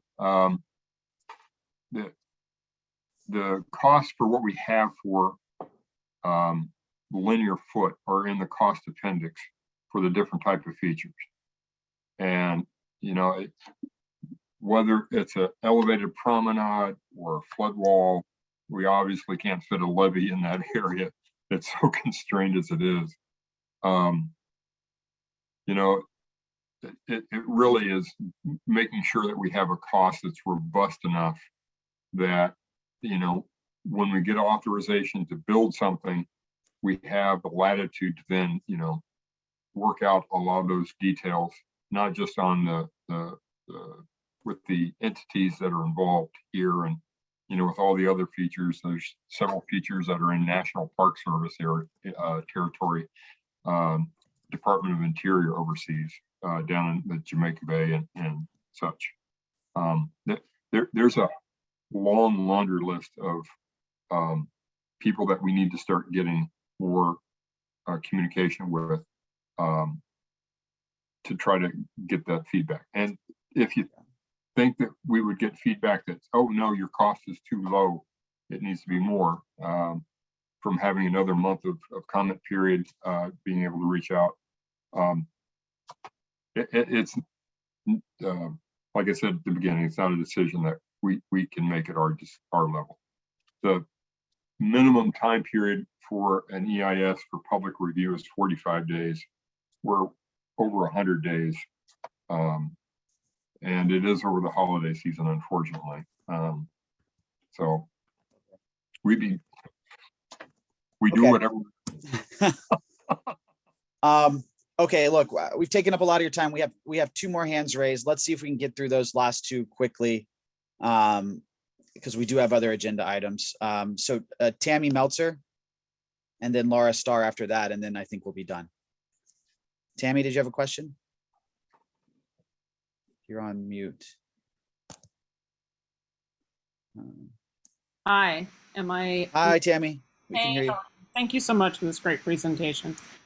If I understood correctly, comment period decision would be April 2023. And when would the conversation be started for looking for legislation for funding? Funding is something I'm concerned about, obviously, in connection with different cycles and what we've been told 3 years ago versus currently. So if your approvals on which alternative plan were to come in and be solidified in April 2023, when do you estimate costs would be put in front of, it's a two-part question, Congress for approval? That's one.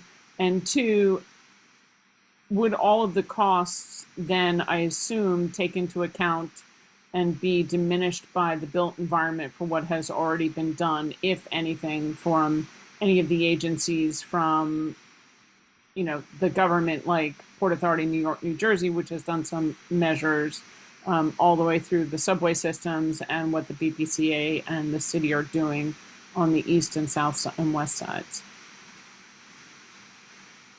So the April 2023 date, where we basically will either confirm that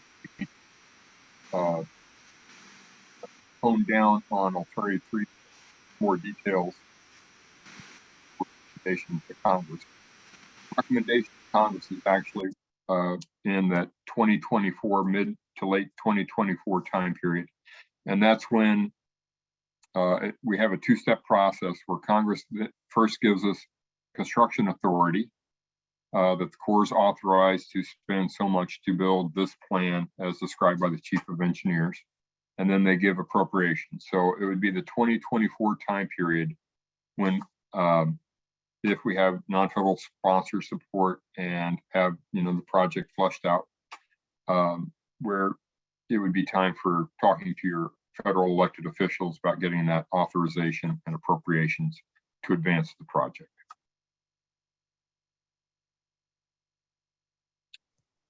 And then I think the second half of her question was, is it taking into account the built environment for things like what the BPC is doing in, you know, as we speak? We're in the cost estimates that we have in terms of, you know, taking out what's there and putting in something, yes. In terms of trying to coordinate with what is being planned, we have features what and rehabilitate expansion. We're starting to have that dialogue, but our project is very iffy because there's so many unknowns that we have to work through, and decisions by, you know, elected officials that have to be made for anything to get close to being a shovel in the ground. So those are the detail is limited right now. The dialogue is initial, but as it moves forward, both of those grow considerably.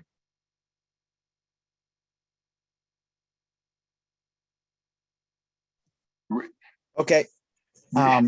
We don't have that kind of detail yet. Okay. That's the short answer on that second half. Okay. Tammy, anything else? I just want to say thank you very much. We definitely look forward to you coming to Community Board 1, where we do have a variety of those type of questions to come into more detail with. You know, kind of hoping that whatever we've paid Peter at the bottom will help pay for Paul up in CB2 and other areas, and to continue the resiliency measures, certainly island-wide. Thanks, Tammy. Thank you. Okay, Laura Starr, it's our last question. Laura? Thank you. So I'm Laura Starr. I'm a landscape architect. I'm on the Resilience Committee of Community Board 1, and I also worked, I was a landscape architect on the Big U, and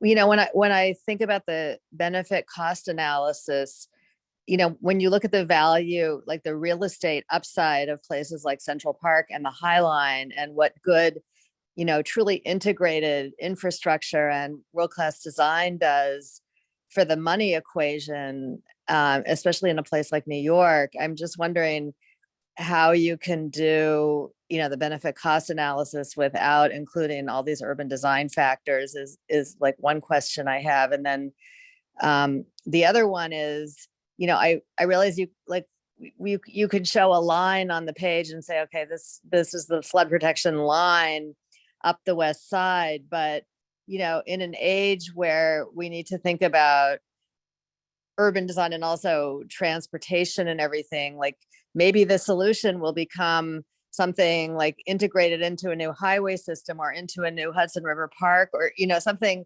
that's really, really fully integrated into the urban fabric of New York, like all the other infrastructure is here. And so how does that get taken into account in your model?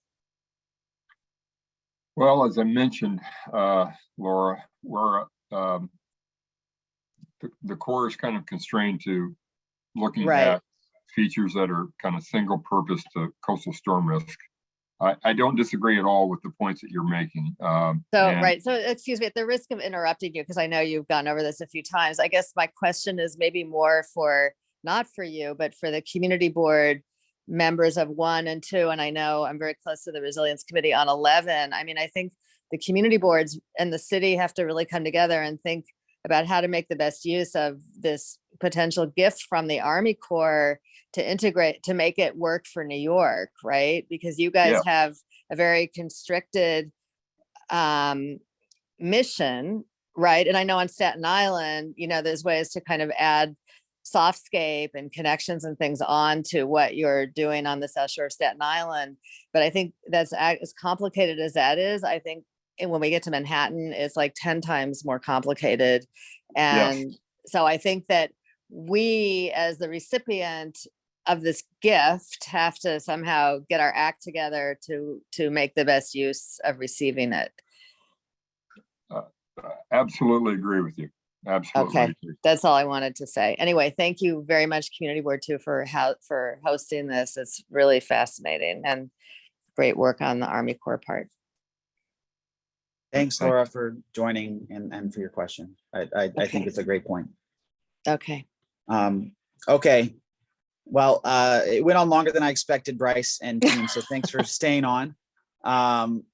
Really appreciate it. And I know there's going to be more opportunities for engagement. So please keep us informed. I know there's more sessions planned in the next couple of months, including some in-person sessions, I believe. So please just keep us up to date on that. And thank you so much for joining. Thank you. Much appreciated. Stop sharing. Okay. Well, we have actually one last question. I didn't see it. I'm sorry. If you have a second, Bryce. Sure. Jeffrey, go ahead. Thank you. I'm just, given that COPS 27 is now commencing, and I'm not particularly optimistic that humanity is actually going to get it together enough to control the levels. We certainly don't seem to be being able to meet the goals that are set. I'm wondering whether these mitigation factors and the maps that you've used are based on data that might soon be out of date in terms of sea level rise, and how much you'll be able to adjust for that if the worst case scenarios happen, rather than something between best and worst case. Is this too crazy a question? I'm sorry if it's too broad, but no. It's a great question, and the uncertainty that surrounds sea level rise is huge in terms of the damages that it potentially can pose, and so whatever we put in place, not just for the 50-year economic, but at least the 100-year planning horizon, needs to be able to be adaptable, so that if the sea level rise does break to those worse, higher projections, if we don't design and build to those higher projections at the beginning, that we can adapt to those higher projections if and as they go. Sea level itself is very variable, as that graph I showed earlier shows. And so far, the trend line has not shown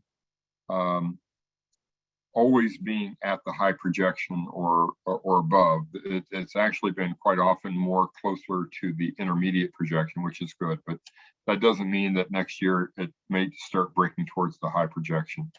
I certainly hope that we're able to kind of take tangible actions that will, offset some of the impacts that we've done with carbon emissions over the last century.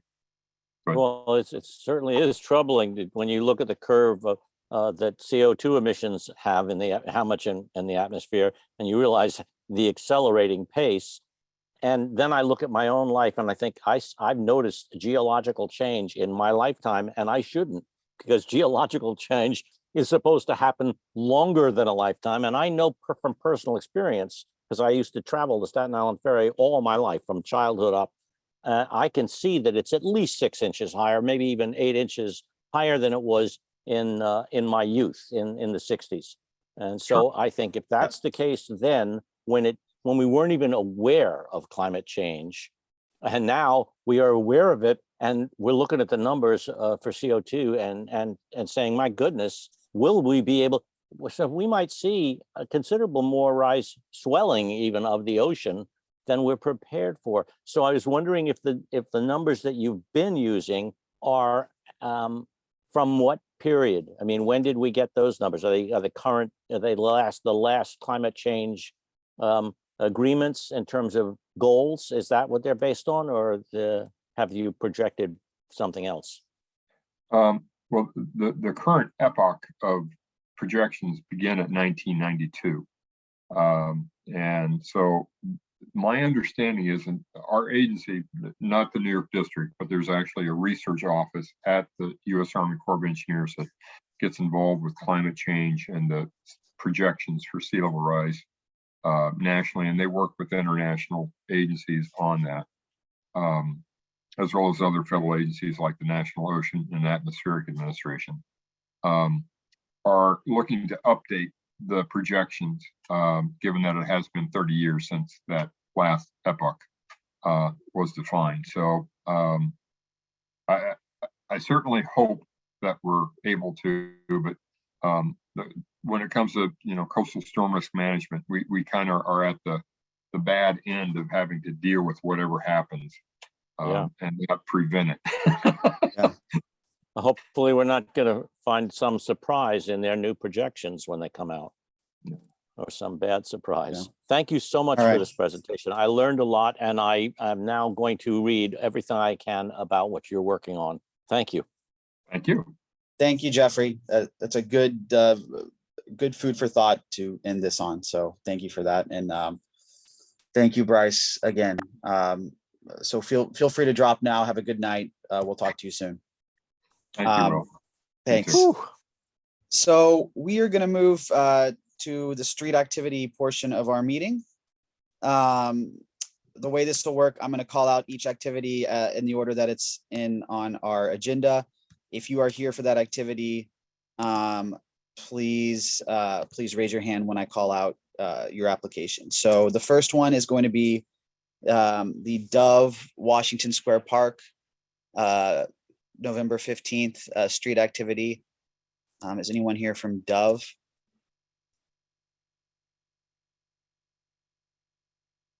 This is Washington Square North between 5th and McDougal. Yes, I see a raised hand. Hi, Antoinetta. Hi, how is everyone? Good. Thanks for being patient on our meeting tonight and joining. Yeah, no worries. So if you could just give a brief. Oh, Good. yeah, thanks. Yeah, basically just if you could just give a brief overview of the event, and then we may have a few questions for you. Okay, great. We have permitted I believe it's the east side. I'll pull out the permit of Washington Square North between 5th and McDougal Street. It will be, I am from Pro Mobile Kitchen, and we run experiential marketing events for different brands. In this case, we're representing Dove. They're looking to hit the Gen Z, demographic. And so we've picked to be near Washington Square Park, as well as like the NYU area for the students, to hand out free 1 ounce samples of their deodorant, stick deodorants. In addition to that, we'll be, just letting them know about the product and handing out some collateral cards so that they can get information on the product, and encourage them to, have fun and post on social media, adding Dove and also using their hashtag. So that pretty much sums up. The footprint is really curbside and going to consist of the truck itself, which is about 31 feet long. It's a pretty large truck. It's, I would say, just so you guys have a visual, if you've ever seen a WB Mason truck, that's like the size. And it will have a few like A-frames, so sandwich signs, just to let people know that we're there and to come by and get a sample. There will be a team of about 5 brand ambassadors and the driver on site. I may also be on site as well, just for oversight and management. And those individuals will be helping hand out all of the samples. That's the gist of the activation, and open it to questions if you guys have any. Thanks, Antoinetta. And what are the hours the truck's going to be parked there? 10, sorry, that is a good question. 10 a.m. to 6 p.m. are the activation hours. So it's an 8-hour activation. We like to set up and have the truck parked about an hour and a half prior. So the truck will arrive at 8:30 a.m. and open its serving window to start serving the samples at 10 a.m. And there's no food or drink. It's literally just people come up to the truck and get a sample and leave. Correct. We do activations with food, but this one in particular does not include any. So it is a food truck because they'd like a serving window, but it will not be used at that capacity in any way. Okay. And is there any amplified sound? No. Okay. Okay. All right. That seems pretty straightforward to me. Does anybody have any questions? Michael? Yes, can you repeat the location? You said the east side of the park, but I think you mean the west side. Can you repeat again the location of the curb? Of course. Let me pull up the permit just so that I'm not misspeaking. I'm sorry. I think it says Washington Square North, so it'd either be the north or the south side. It says north. It is on the Washington application. Square. Yeah, it is Washington Square North, but let me just pull up the exact permit that was issued to us. So just bear with me for 1 second. The 15th.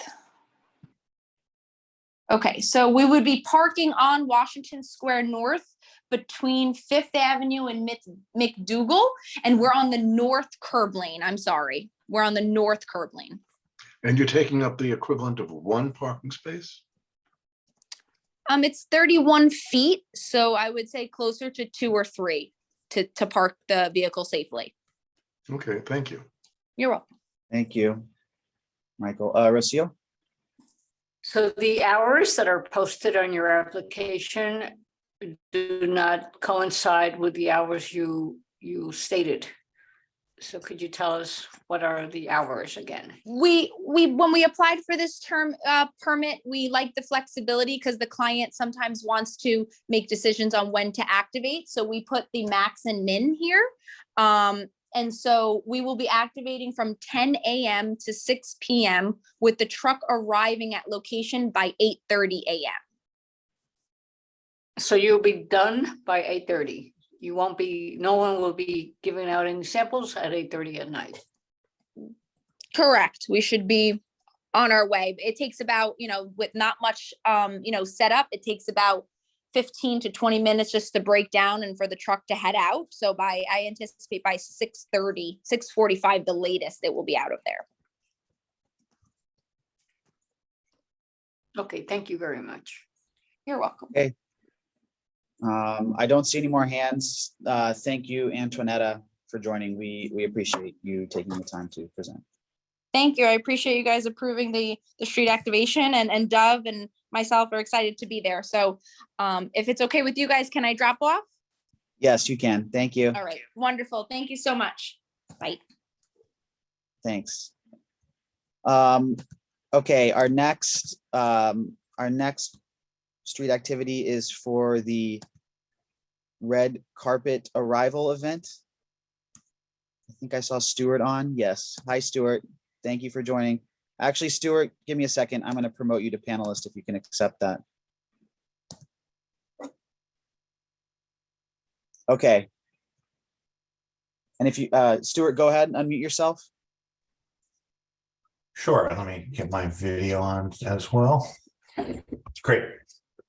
This is a pretty straightforward permit. This is a red carpet arrival. The event itself is happening inside the Skirball Center at NYU. It's a movie premiere for a movie. The impact, the overall impact should be pretty minimal. It's a simple step and repeat wall for the talent that's involved with the movies that when they arrive. As it stands now, the plan is to load it in at 8 o'clock in the morning. It opens for arrivals at 6 p.m. The event itself, the movie showing, starts at 7 p.m. and will be over by about 8:45. During the movie premiere, we will strip away the step and repeat, but not the frame of the tent, allowing the people to exit through what is in effect a canopy to minimize both the impact and the length that it's going to take us to remove everything else. And we plan to be fully out of there by between 10 and 11 o'clock. Okay. Sorry, can you just repeat the timeline? It's a one-day event. Yep. So it's a movie premiere. The guests and the red carpet open at 6 p.m. Yep. The movie premiere itself starts inside at 7 p.m. Yep. The movie lasts, at the last edit that I heard, is about 95 minutes. So it's not particularly long. While the movie is going on inside, we'll strip away the step and repeat wall to just to facilitate everybody exiting. Okay, got it. But you're starting the setup in the morning. Correct, at 8 o'clock in the morning. Okay. And then the only real question that I have for you guys is, do you guys feel it would be better for the neighborhood for me to add the permit to the east side of LaGuardia Place, to have that as no parking, for us to be able to have additional room for the bike lane on the western side, on the outside of that, which we're happy to do if you guys would prefer it that way? So although we would permit the east side of the street, we wouldn't have anything there. All we would do is literally set up cones, because we are in the parking lane and taking up some of LaGuardia Place. Even though the street is wide, it may facilitate the bike lanes if that's easier for you guys, which we're happy to do. Okay. Yeah, sorry, I'm trying to pull it up on Google Maps. As it currently stands, are you blocking a bike lane? We're not blocking. Well, we have the curb lane on the east side of LaGuardia. On the west side of LaGuardia, that's the Skirball side. On the east side of LaGuardia, which is the Bob's Library side, there's the same thing. So on both sides of the street, you have a parking lane, you have a curb lane, you have the travel lanes, and then the same on the other side as well. Because we're taking up space in there, you know, the last thing that we want to do is negatively impact sort of the traffic on the neighborhood. We will always ensure that we have access through the sidewalk, so that that's not an issue in terms of access and egress for pedestrians. But if it will lessen the impact of the event to have additional room there, we're happy to increase the footprint of our permit with the street activity permit office if it's easier for you guys. I see. Okay. let us chat about that in business session. But that's good to know. I don't know if I have an answer right away. Susan had a question. Yeah, now, I don't know what movie is premiering, but don't these normally attract crowds and press? And what sort of plans are there in place to manage, just the accumulation of people? Especially if there are celebrities there, this might bring out a lot of people. The celebrity level of the talent in the movie is not exceptionally high, and it skews older. The stars of the movie are Jim Parsons, who you may be familiar with because he's in the Big Bang Theory television show, and Sally Field. But again, skewing much older than skewing older than the influencer crowd really goes into. I can tell you the name of the movie. The name of the movie is spoiler alert, but under I'm really more concerned with there'll be some accumulation. There will be press, I assume. So, well, the whole point of a red carpet arrival is to have a step and repeat wall and press. We will have security both from NYU as well as private security to manage the crowds on the street. The object of the game for us always is to get the attendees through inside the building as efficiently as possible. Inside the tent that stretches in front of the Skirball Center on the west side of LaGuardia, we'll have press risers, so the press is contained. They come in ahead of time. Usually we will get them there an hour before it opens to the public. So the press will all be checked in and organized on risers. The people that are walking the red carpet, and again, there are really not that many for this show. The total amount of people that will probably end up being walking on the red carpet is about 10 and their guests. So it's not something that's going to last for hours and hours. And it's much more sort of an insider industry press thing than it is, Klieg Light premiere in Times Square kind of thing. thank you. Thank you. And okay, the risers are still on the west side, just sort of to either side of the entrance. Is that right? It's a 60-foot long tent that parallels the curb. Okay. The permit that we have in there, and again, I was talking to the mayor's office today. We're in the process of modifying what the original application was. The original application was partial sidewalk. The new application will be partial sidewalk and curb lane. Got it. Okay. But like I said, we're happy to add the other curb lane if it helps alleviate traffic problems, which I will certainly defer to you guys on.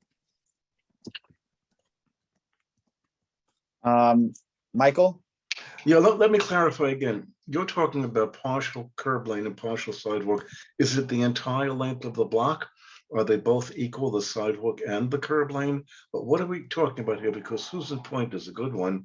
Can it accommodate crowds? Is it the whole block front or only a portion of the block front? It's a portion of the block front. It's 60 feet long. The total length of the block is about 320 feet long. That's our portion of that.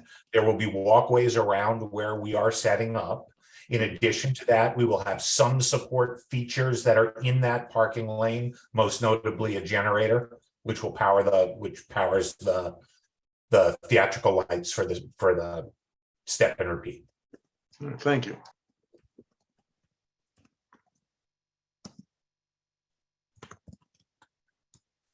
Okay. And then the total number of attendees, you said about 10 people or so and their families plus press. On the red carpet itself, there are 650 attendees total at the Skirball Center.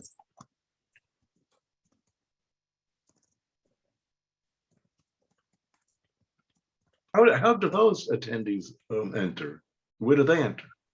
Everybody enters through the same way. The only difference is that there's a walkway. The same walkway that we will leave open for pedestrians will also be open for people that are attending. Remember, we're not holding people outside of Skirball before that they get in.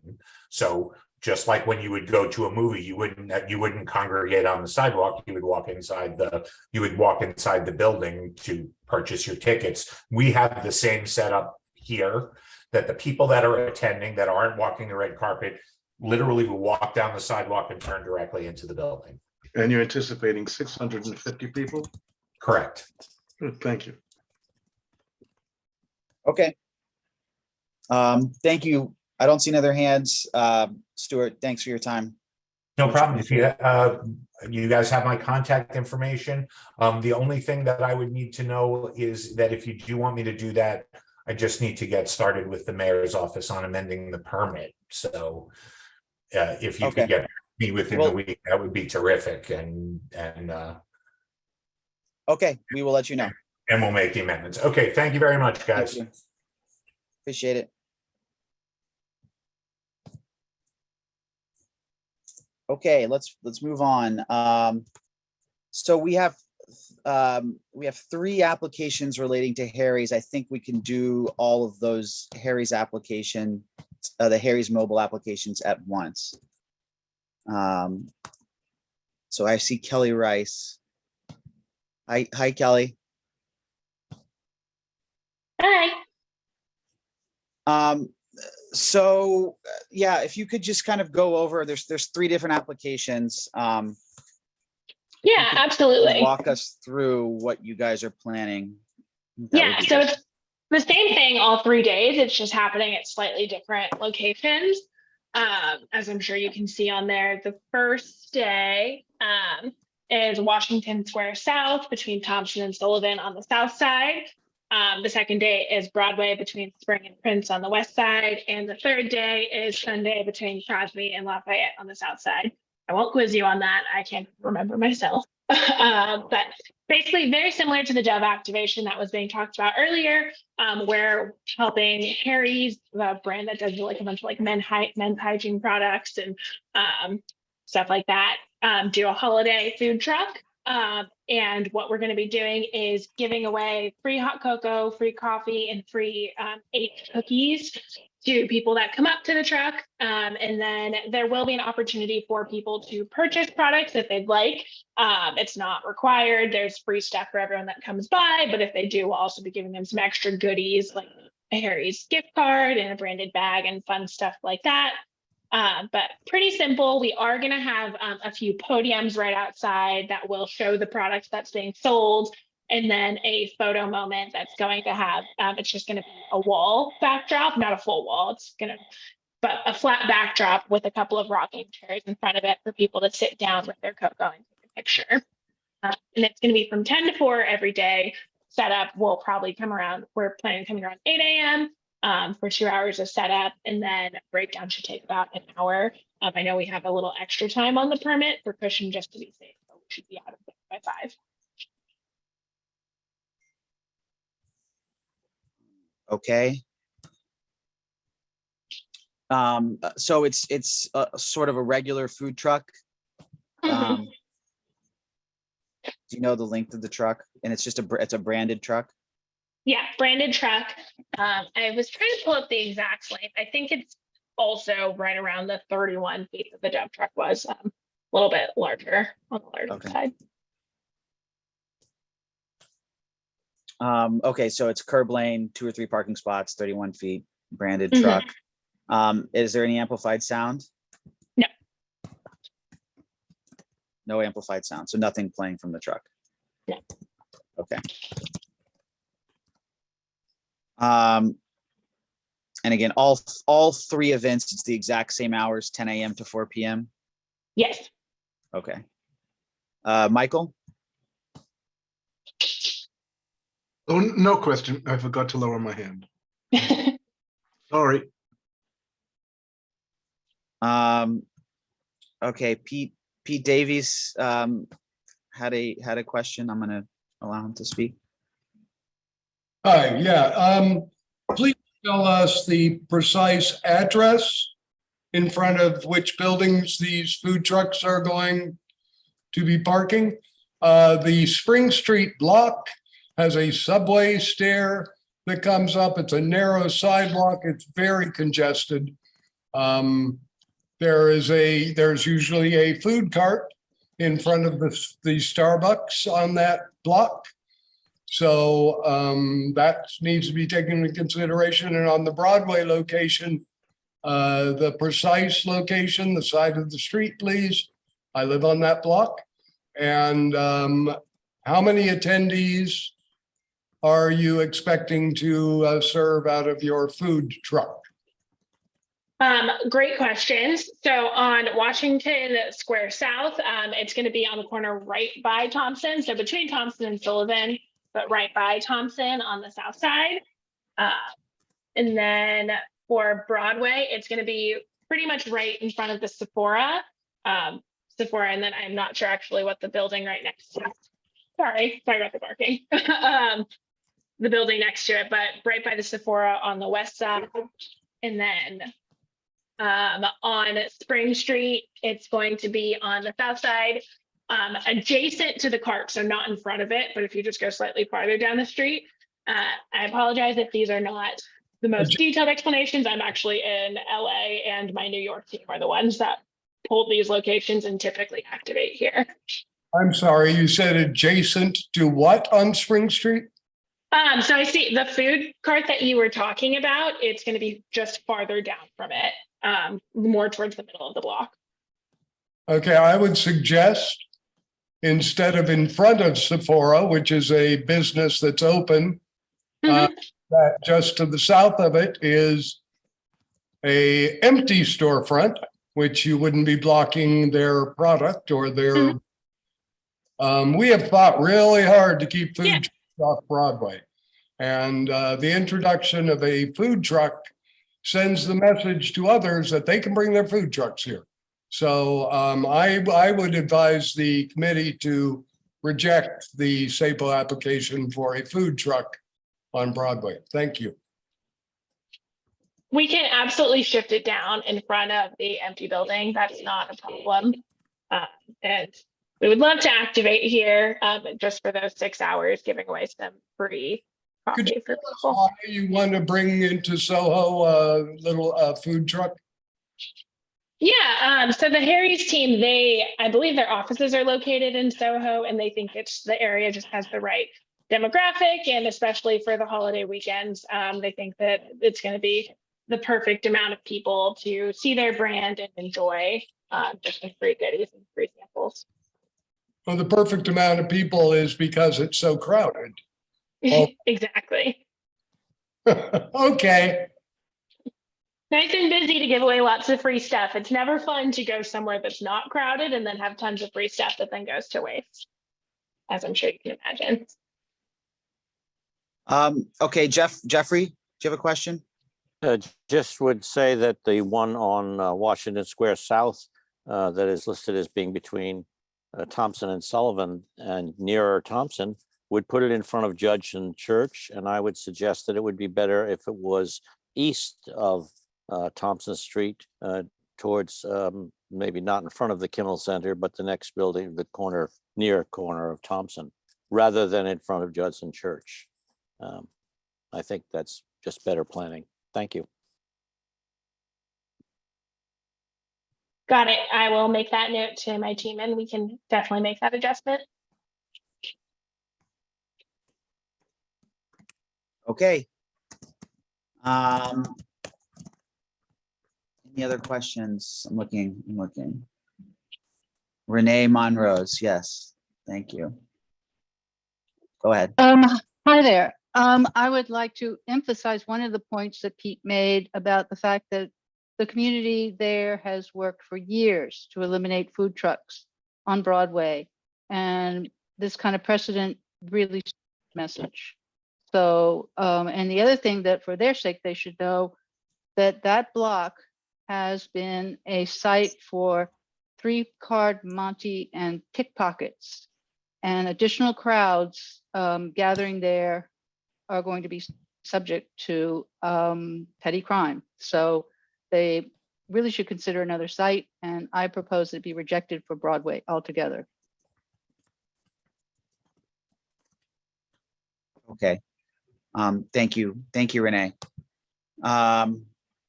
Okay, I don't see any other hands after that. Lee, do you have a question?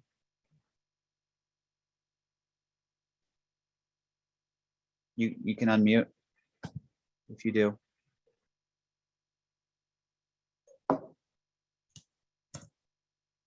Okay, well, you're muted. I don't know if you're trying to talk. Okay. You have to hit unmute. I can't unmute for you. Okay, well, I don't know if there's an issue with your computer, Lee, but we see your comment in the chat. Okay, let's go ahead and move on. Thank you again, Kelly, for joining. Yeah, thank you, everyone. I really appreciate the time. Okay. All right, let's move on. The next street activity event. This is December 3rd, Penguin Random House Book Vending Machine, Gansevoort Pedestrian Plaza. Do we have anyone here from that one? I don't think so. Anyone here from Penguin Random House? Please raise your hand. No. Okay.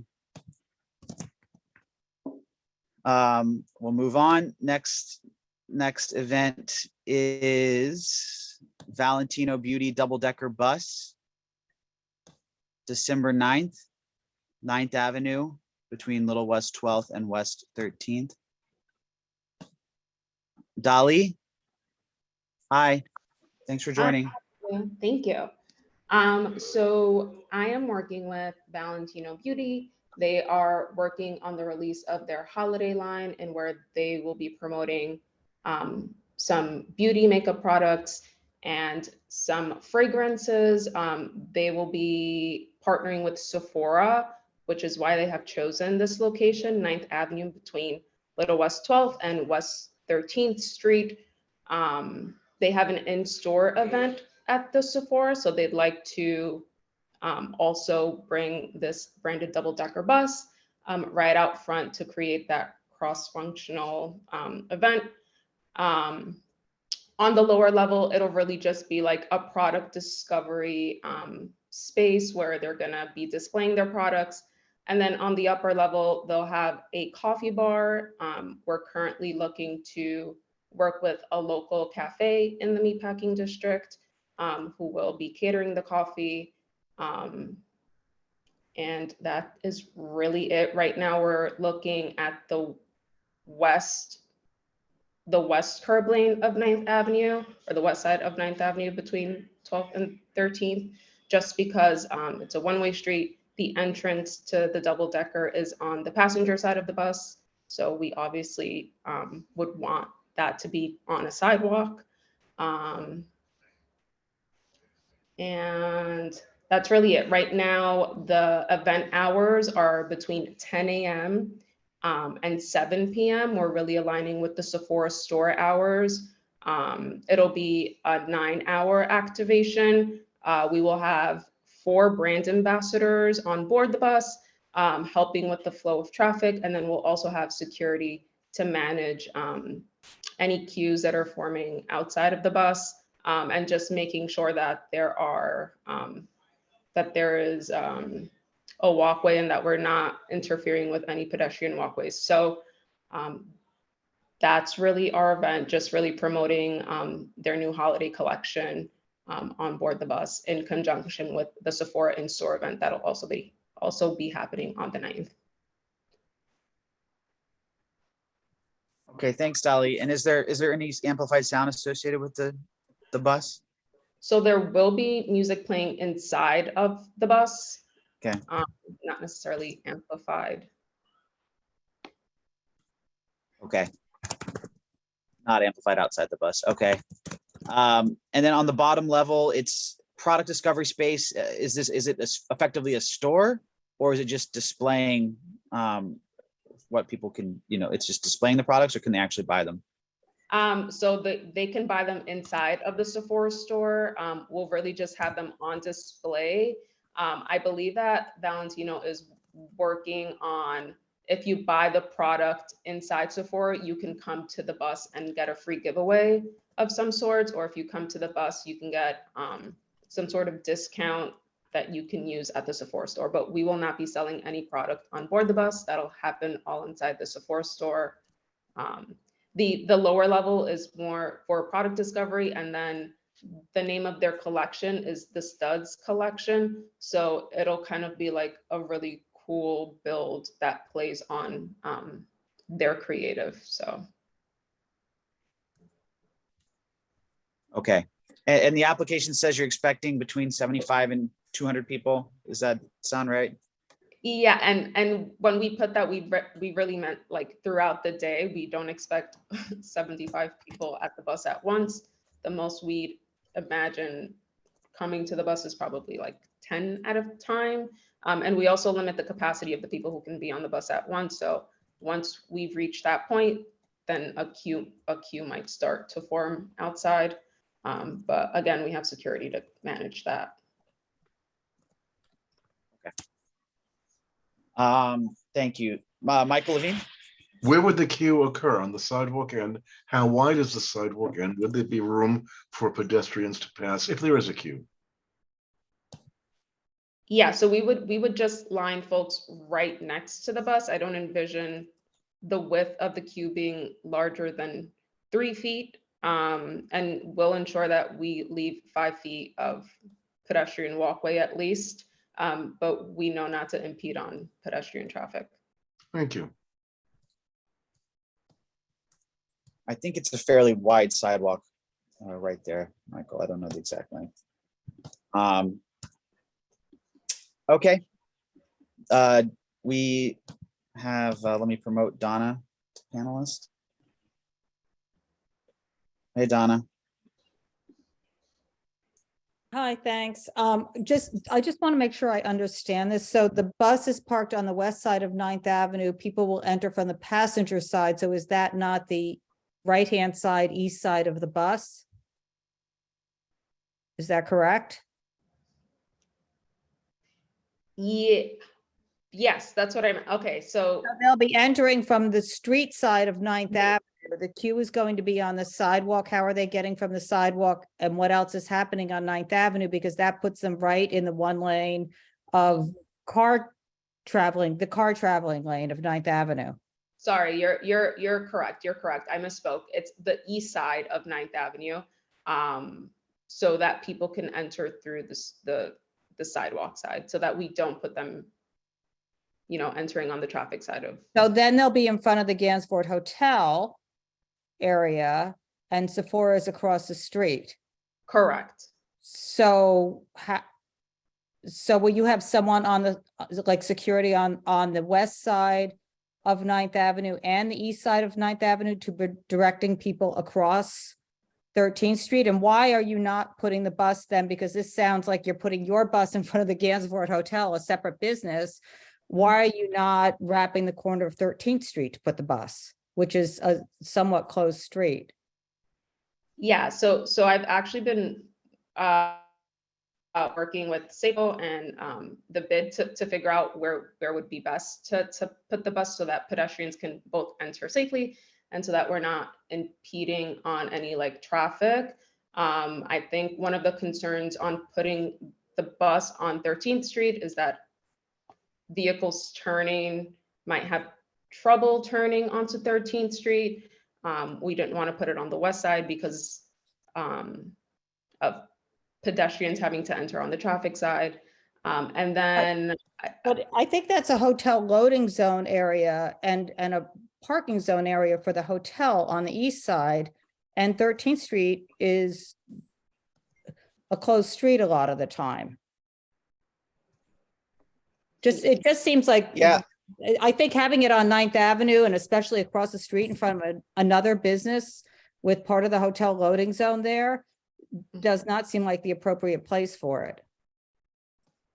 Yeah, I actually thought I thought it was supposed to be on the west side of the street. The east side, that's a narrow sidewalk on the east side, because if you look at it on Google Maps, for instance, and I've walked by this and run by this many times, there's a bunch of planters, and maybe 10 feet, if that, between the planters and the street. So I don't see how it works on that side of the street.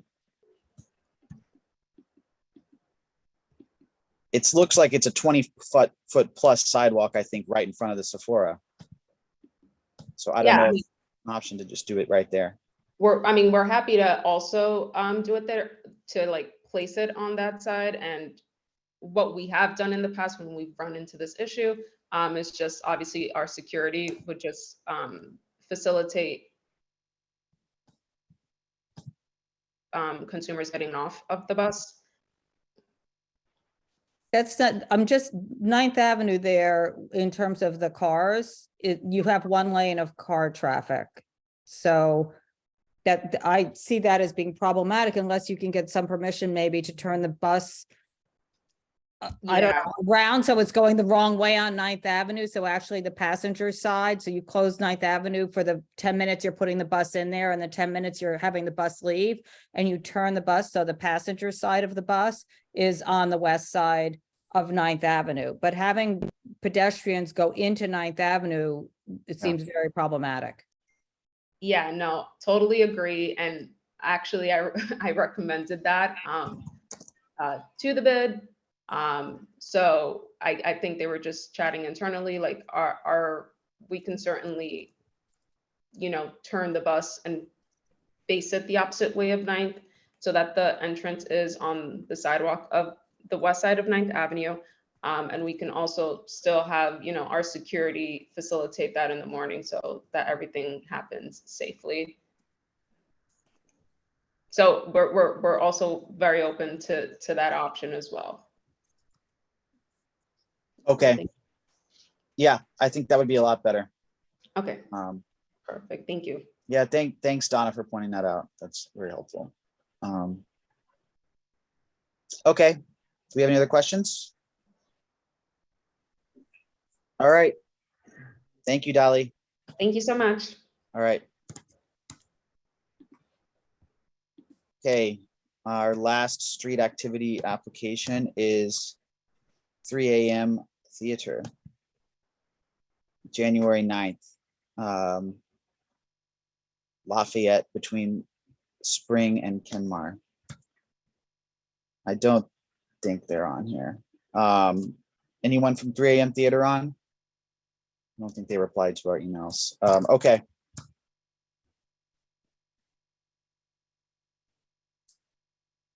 Pete, do you have a comment on 3 a.m.? Yeah, just everybody, I know the policy is to say no if they don't appear, but this is being presented by DOT. And this is an open street. It's just strange that DOT, the city agency, is applying and they don't show up. They're going to get it, but we don't know what it is. So if you could just tell us, we haven't seen the paperwork. What are the hours that they're saying? What are the number of people that they're projecting? All these things that the local people want to know. Yeah, they're saying here on Pete on the application, 75 to 199 people. January 9th, 7th, they only have it for an hour. Okay. And it's in the 7:30 to 8:30, part of Family Fermi Circus performance. Okay. And then it's, you know what, it says on the application here, it's scheduled to happen in September of 22. I have to say, I don't know what this application is. It seems like it's almost like an auto application that's not really applicable. Yeah. Let me I'll have to follow up and see what they say, because I don't know. That's a great question. I mean, yeah, the performers, they look like they're a good group of folks, but just not knowing what it is confusing. And I certainly hope that the DOT is paying them for their services to perform. Thank you. Thanks. Yeah, it says September. I don't think January 9th is the best day for an outdoor circus performance, but anyway, I'll look into that. Okay. All right, well, we are done with the public session of our meeting. Let's go into business session. So how do people feel about the Army Corps presentation? I thought it was really useful. It's my second one to hear. I went to one of their previous public sessions. To me, I really think they need to extend the public comment period. I don't think many people know about this. It's a huge study. It's going to cost a lot of money. It's very impactful. I don't think the info sessions were that well publicized. I didn't even know about their first public info session, and I'm very plugged into this whole thing. And we're about to go into the holidays, and people aren't really going to be looking at this. So I understand the need not to drag it on, but in my view, we should be asking for an extended public review period. But I'm curious to hear what other people think. Michael? I agree completely. Well, I'm curious to know, how did our friends from CB1 know that we were doing this today? Because I know CB1 has been very active since Sandy in its resiliency committee. Alice Blank has done a wonderful job as chair of that committee. And we had Tammy, who was Meltzer, who was the chair of the board present. We had Catherine McVeigh, who was a past chair. How did they know that we were doing this? And how did you get the word out to them? And what can we do in the future to get the word out to others? And how can we postpone a decision by the Army Corps of Engineers? I'm sorry, that's a lot of questions. Oh, it definitely needs a lot more coverage. And how did CB1 find out we're doing this today? Well, it's very simple. I let them know that we were doing it. Great. And so I'm happy that they joined. Yeah, I've had many conversations with Alice and Tammy in the past because they are very plugged in. And I've tried to educate myself through talking to them because they've done, they're sort of a couple of years ahead of our board on this, right? They've been looking at it because the city has planned projects in their district. And so they have a wealth of knowledge, and I'm glad to have them involved. The city hasn't done anything in our district, so we haven't really been forced to get up to speed on this, right, in the way they have. So therefore, I would support our doing a resolution asking for an extension of the review period and a wider outreach to the communities in boards 1, 2, 4, because it also affects community board 4. Yeah. Okay. Yeah. Thanks, Michael. Zach? Maybe an unpopular point of view, but I struggle with asking for more public review when you have this many agencies, this many people involved, and you look at the timelines. I mean, 6 years for a design, and I mean, the thing's not going to get started until 2040 if we keep going. So I just, given the timelines involved, I struggle to say, I mean, we need more and more input because it's already been years in the making and nothing's even started yet. So that's my kind of point of view. Okay. I would say that the timeline was extended partially because of political reasons. So that's not entirely the fault of the study itself, I would say. And in my view, since it's such a long and comprehensive project, it almost doesn't make sense to have such a short period for actual public comment, but point taken. Point taken. Brian? Well, thanks, Will. Thanks to the Corps for that presentation. I was struck by the fact that although we're very much concerned with our west side shoreline, the chosen plan, well, everything except alternate 2, leaves huge amounts of New Jersey at risk. That he emphasized a couple of times that, number one, they didn't want to have too much redundancy, and number 2, they were looking for the biggest bang for their buck. And it seems to me that in a huge public work project like this, if you try to skimp, and it may sound strange when you're talking about billions of dollars, but that is the impression I got, that alternate 2 really showed the most protected area of any plan. And I don't know how they can justify leaving so much geographical area exposed. So just from that viewpoint, it seems that all of them are have equal points as far as our CB2 is concerned in terms of protecting our geographical area. So I just couldn't help but notice that discrepancy for protection of other areas.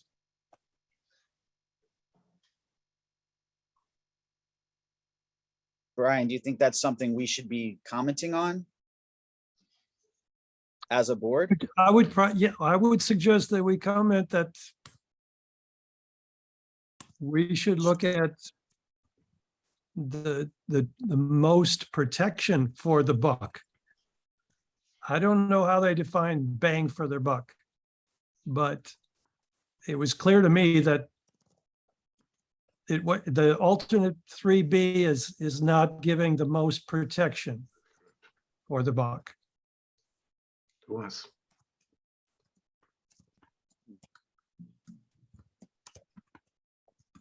Okay.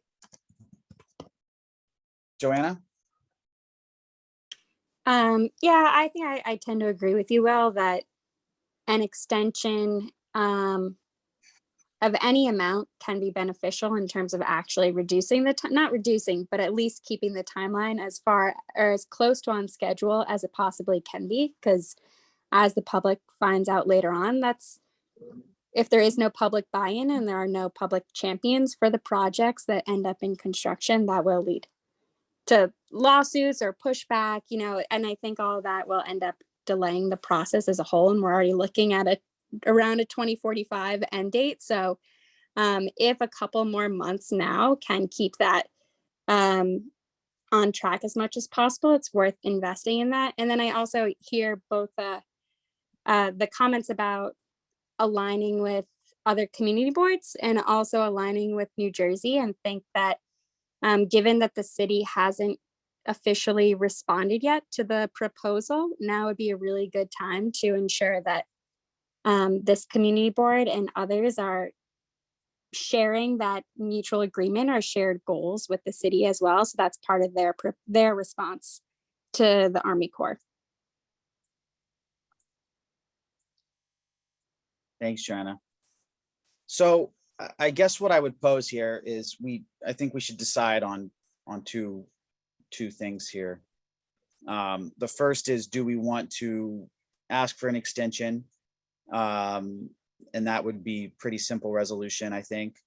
And the second is, what comments do we want to make in general about the study itself and its impact on CB2?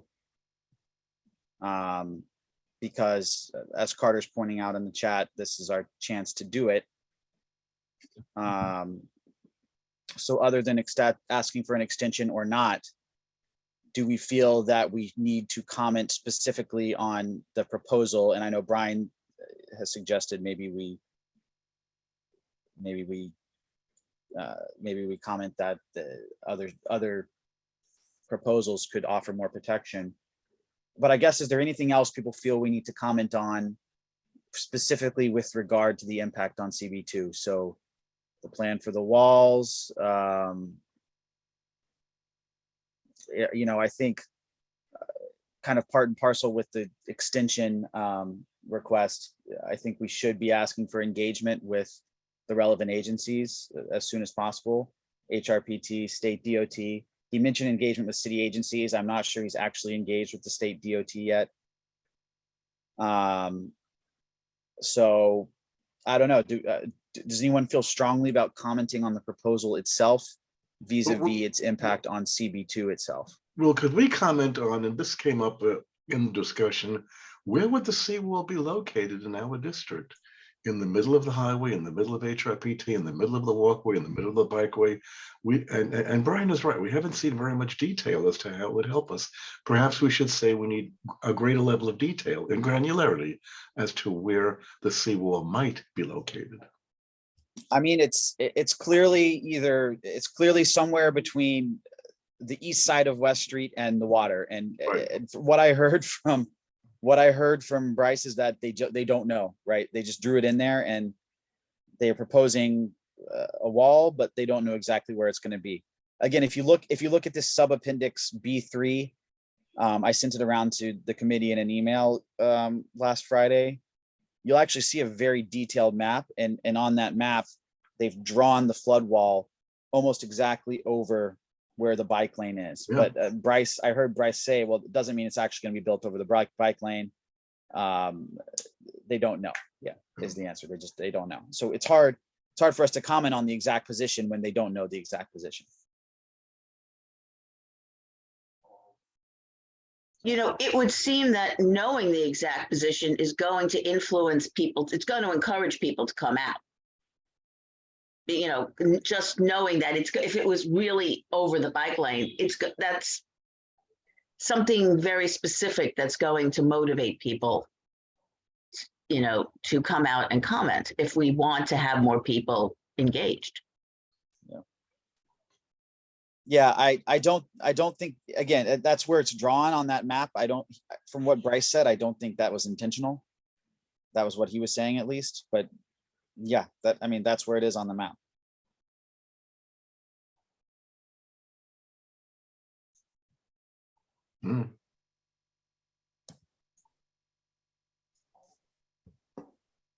I'm not sure. Brian, as to your point, Brian, I'm not sure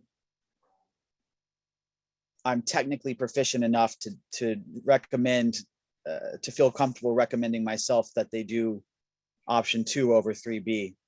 I don't know if I would want to have, that's a very strong recommendation. I don't know if that's what you were saying. But I'm not sure I'm comfortable suggesting something Right. like that. No, perhaps we could just do individual commentary to them and pose my questions that way. What about more clarification? You know, he kept using the phrase "bang for the buck." Just more clarification. Is a part of that, like you're talking about unprotected areas? Are they considered lower value? Is that what we're talking about? Seems like it. You know, or they're just not as susceptible? I don't know. That's where the confusion is. Yeah.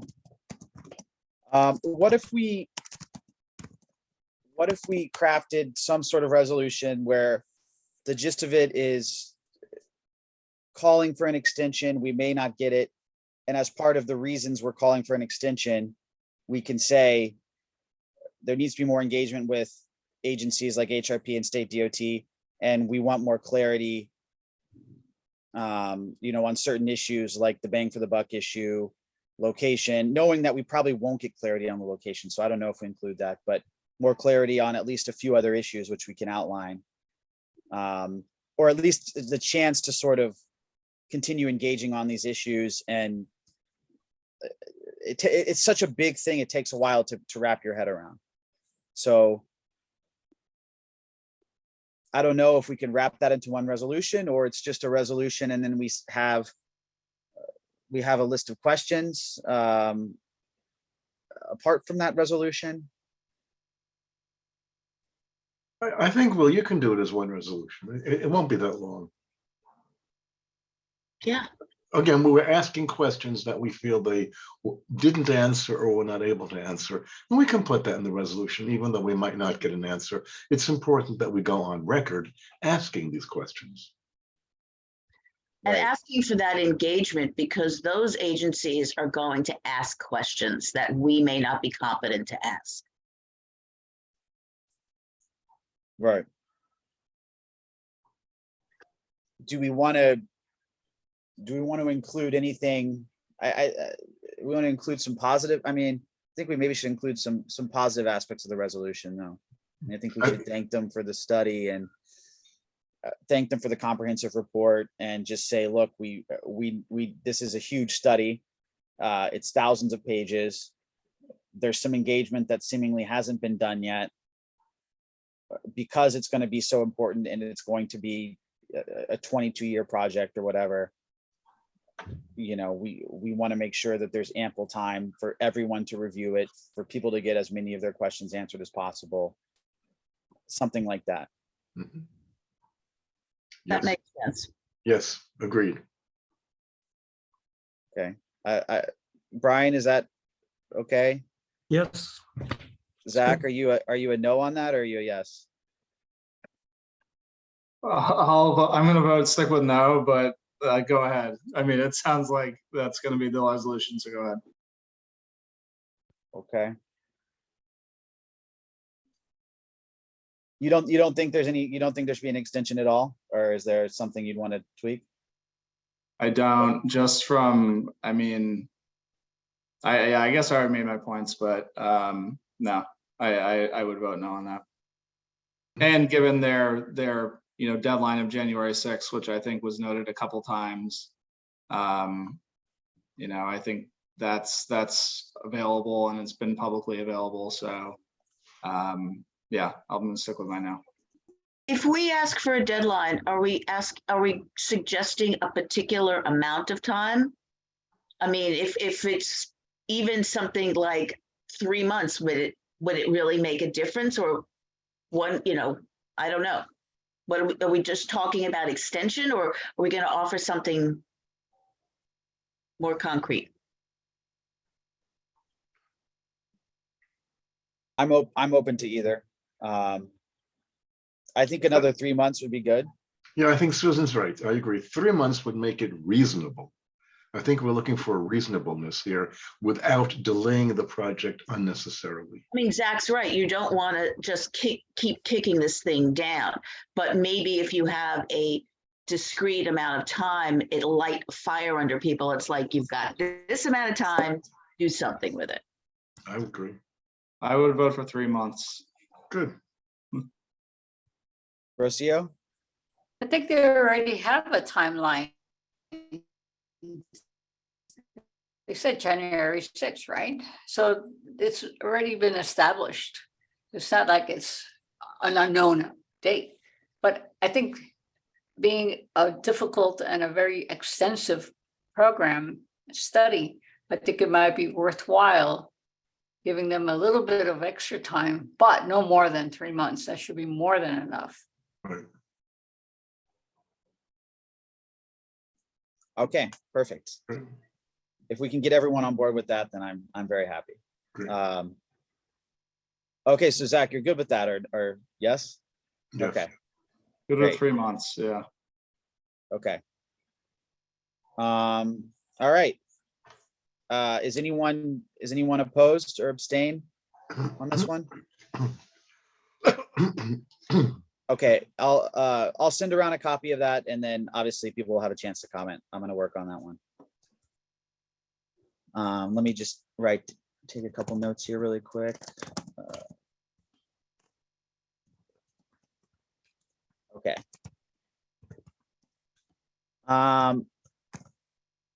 Okay, let's go on to the Dove event. Looking at my notes. This one seems very straightforward to me. I don't have an issue with it.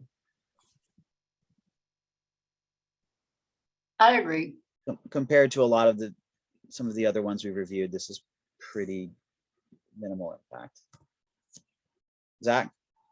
Yeah, just on this and Harry's, I'm going to recuse myself. I work for a competitor to both of them. I don't feel comfortable voting, but yeah. So if I can mark as recused or something, love to. Thanks, Zach. I think that's a very good reason for a recusal. Okay, other than Zach, all in favor of approval for Dove, say aye. Aye. Aye. Aye. Anyone opposed or abstain? Okay.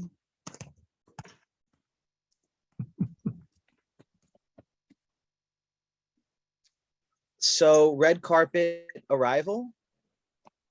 I was having a little bit of trouble visualizing this one, but I think I got it now. not everyone's going in on the red carpet. Right. It's like to the side, people are just walking in and out. And then a few people are going down this carpet, and then there's like a small press stand, right? Mhm. I think that's right. So it's again, for me, this is a 1-day event. I guess the question is, he was offering to close the other side of the street. I don't Why know. do they need it? I don't know if they need it. I don't think they do. Only 10 or 11 people are going to walk on the. After all, this is skewing older. It's like, it's not going to attract. I wish it did, right? But I think it's fine. Jim Parsons is pretty famous. I mean, he's the star of Big Bang Theory. Yeah, he's been on Broadway too. Yeah. I don't think there's no bike lane, certainly nothing protected. I think it's just in the street. I don't think they're going to interfere with the traffic on the street at all. So I don't think there's a need for any extra space. Agreed. So are people generally okay with this as is? Yes. Yes. Okay. Yes, Sally Field, of course. Yes, thank you, Darlene. Sally Field is famous as well. It's been a long night. Okay. All in favor of this one, say aye. Aye. Aye. Any opposed or abstain? Okay.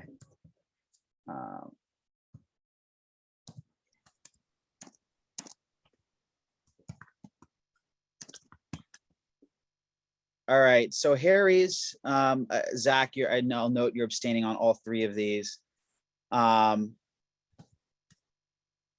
This is technically 3 separate applications, so we could separate them out. We had some members of the public kind of pushing back on the Broadway one. How do people feel about this? I think we really should be respecting the community on that one. It's not like the whole concept is something we disagree with. It's a specific placement. And we have in the past objected to anything on Broadway. Have we? What's that? Have we? There was that toilet truck that didn't have ADA access. The toilet truck, yeah.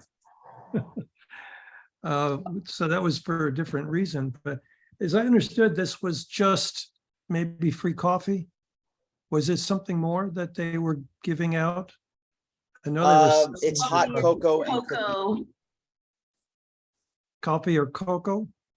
Hot cocoa and cookies. So it's not like a full service food truck per se. On the other hand, not many people come to us trying to apply for 3 separate things in the district in such close succession. So I don't know if we have a feeling about that. Most people have kind of a single activation at a single place. Food for thought as well. Well, I agree with some of the other comments that the public made a big point about Broadway and the negativity there. I could certainly see myself voting for the other 2 okay and this one not. Did they mention an alternative to the Broadway location or not? Only in terms of No. shifting in front of one store or the Right. other. But still on Broadway. Yes.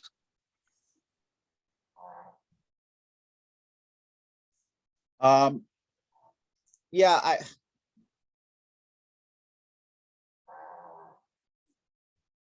I don't know. I think I think I would be okay with approving the other 2. The Washington Square one, we can approve it with the new location, which they agreed to. And I guess we can suggest rejecting Broadway because again, they're already getting 2 opportunities within our district to do their activation, which is more than almost any other applicant applies for. Right. I don't know if that's a strong argument to everybody or not, but it's not, doesn't stop them from trying to get a replacement location. Right, right. Yeah. Could we recommend that they We're not trying to seek, stop it. We're just saying Broadway is the problem. could we recommend that they seek a different location Yeah. Yeah. within the same time frame so that they maintain their Yeah. calendar? Yeah. I mean, again, at what point does it become like Now, they are only oversaturation? Like if closing- someone applies for five separate days and 5 separate locations within a month, I mean, it starts to be a lot. Again, 3 maybe is not too much, but But aren't they only closing the curb lane only? Correct. It's not on Broadway. They're not closing the whole street. Like, we don't like when they close the whole street. Yeah, curb no, lane. it's more, it's just a Lane very congested, congested street. 30 feet sidewalks. of the, I think they said 30 feet of the curb lane.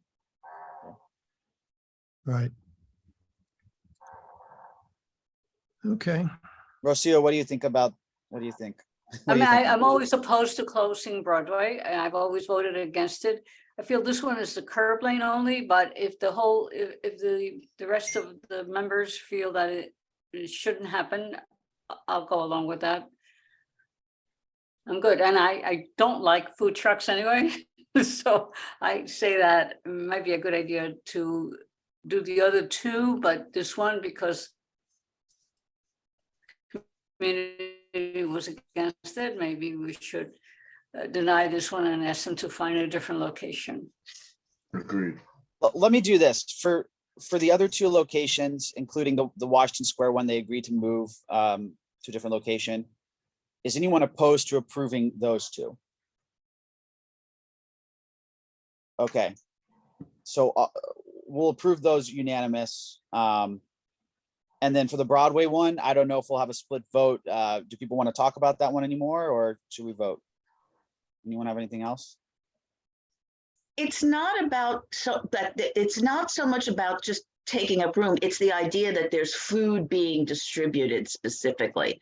That's the impression I got from the community comments, was that the idea of food being dispensed was going to somehow encourage other food trucks to try to show up.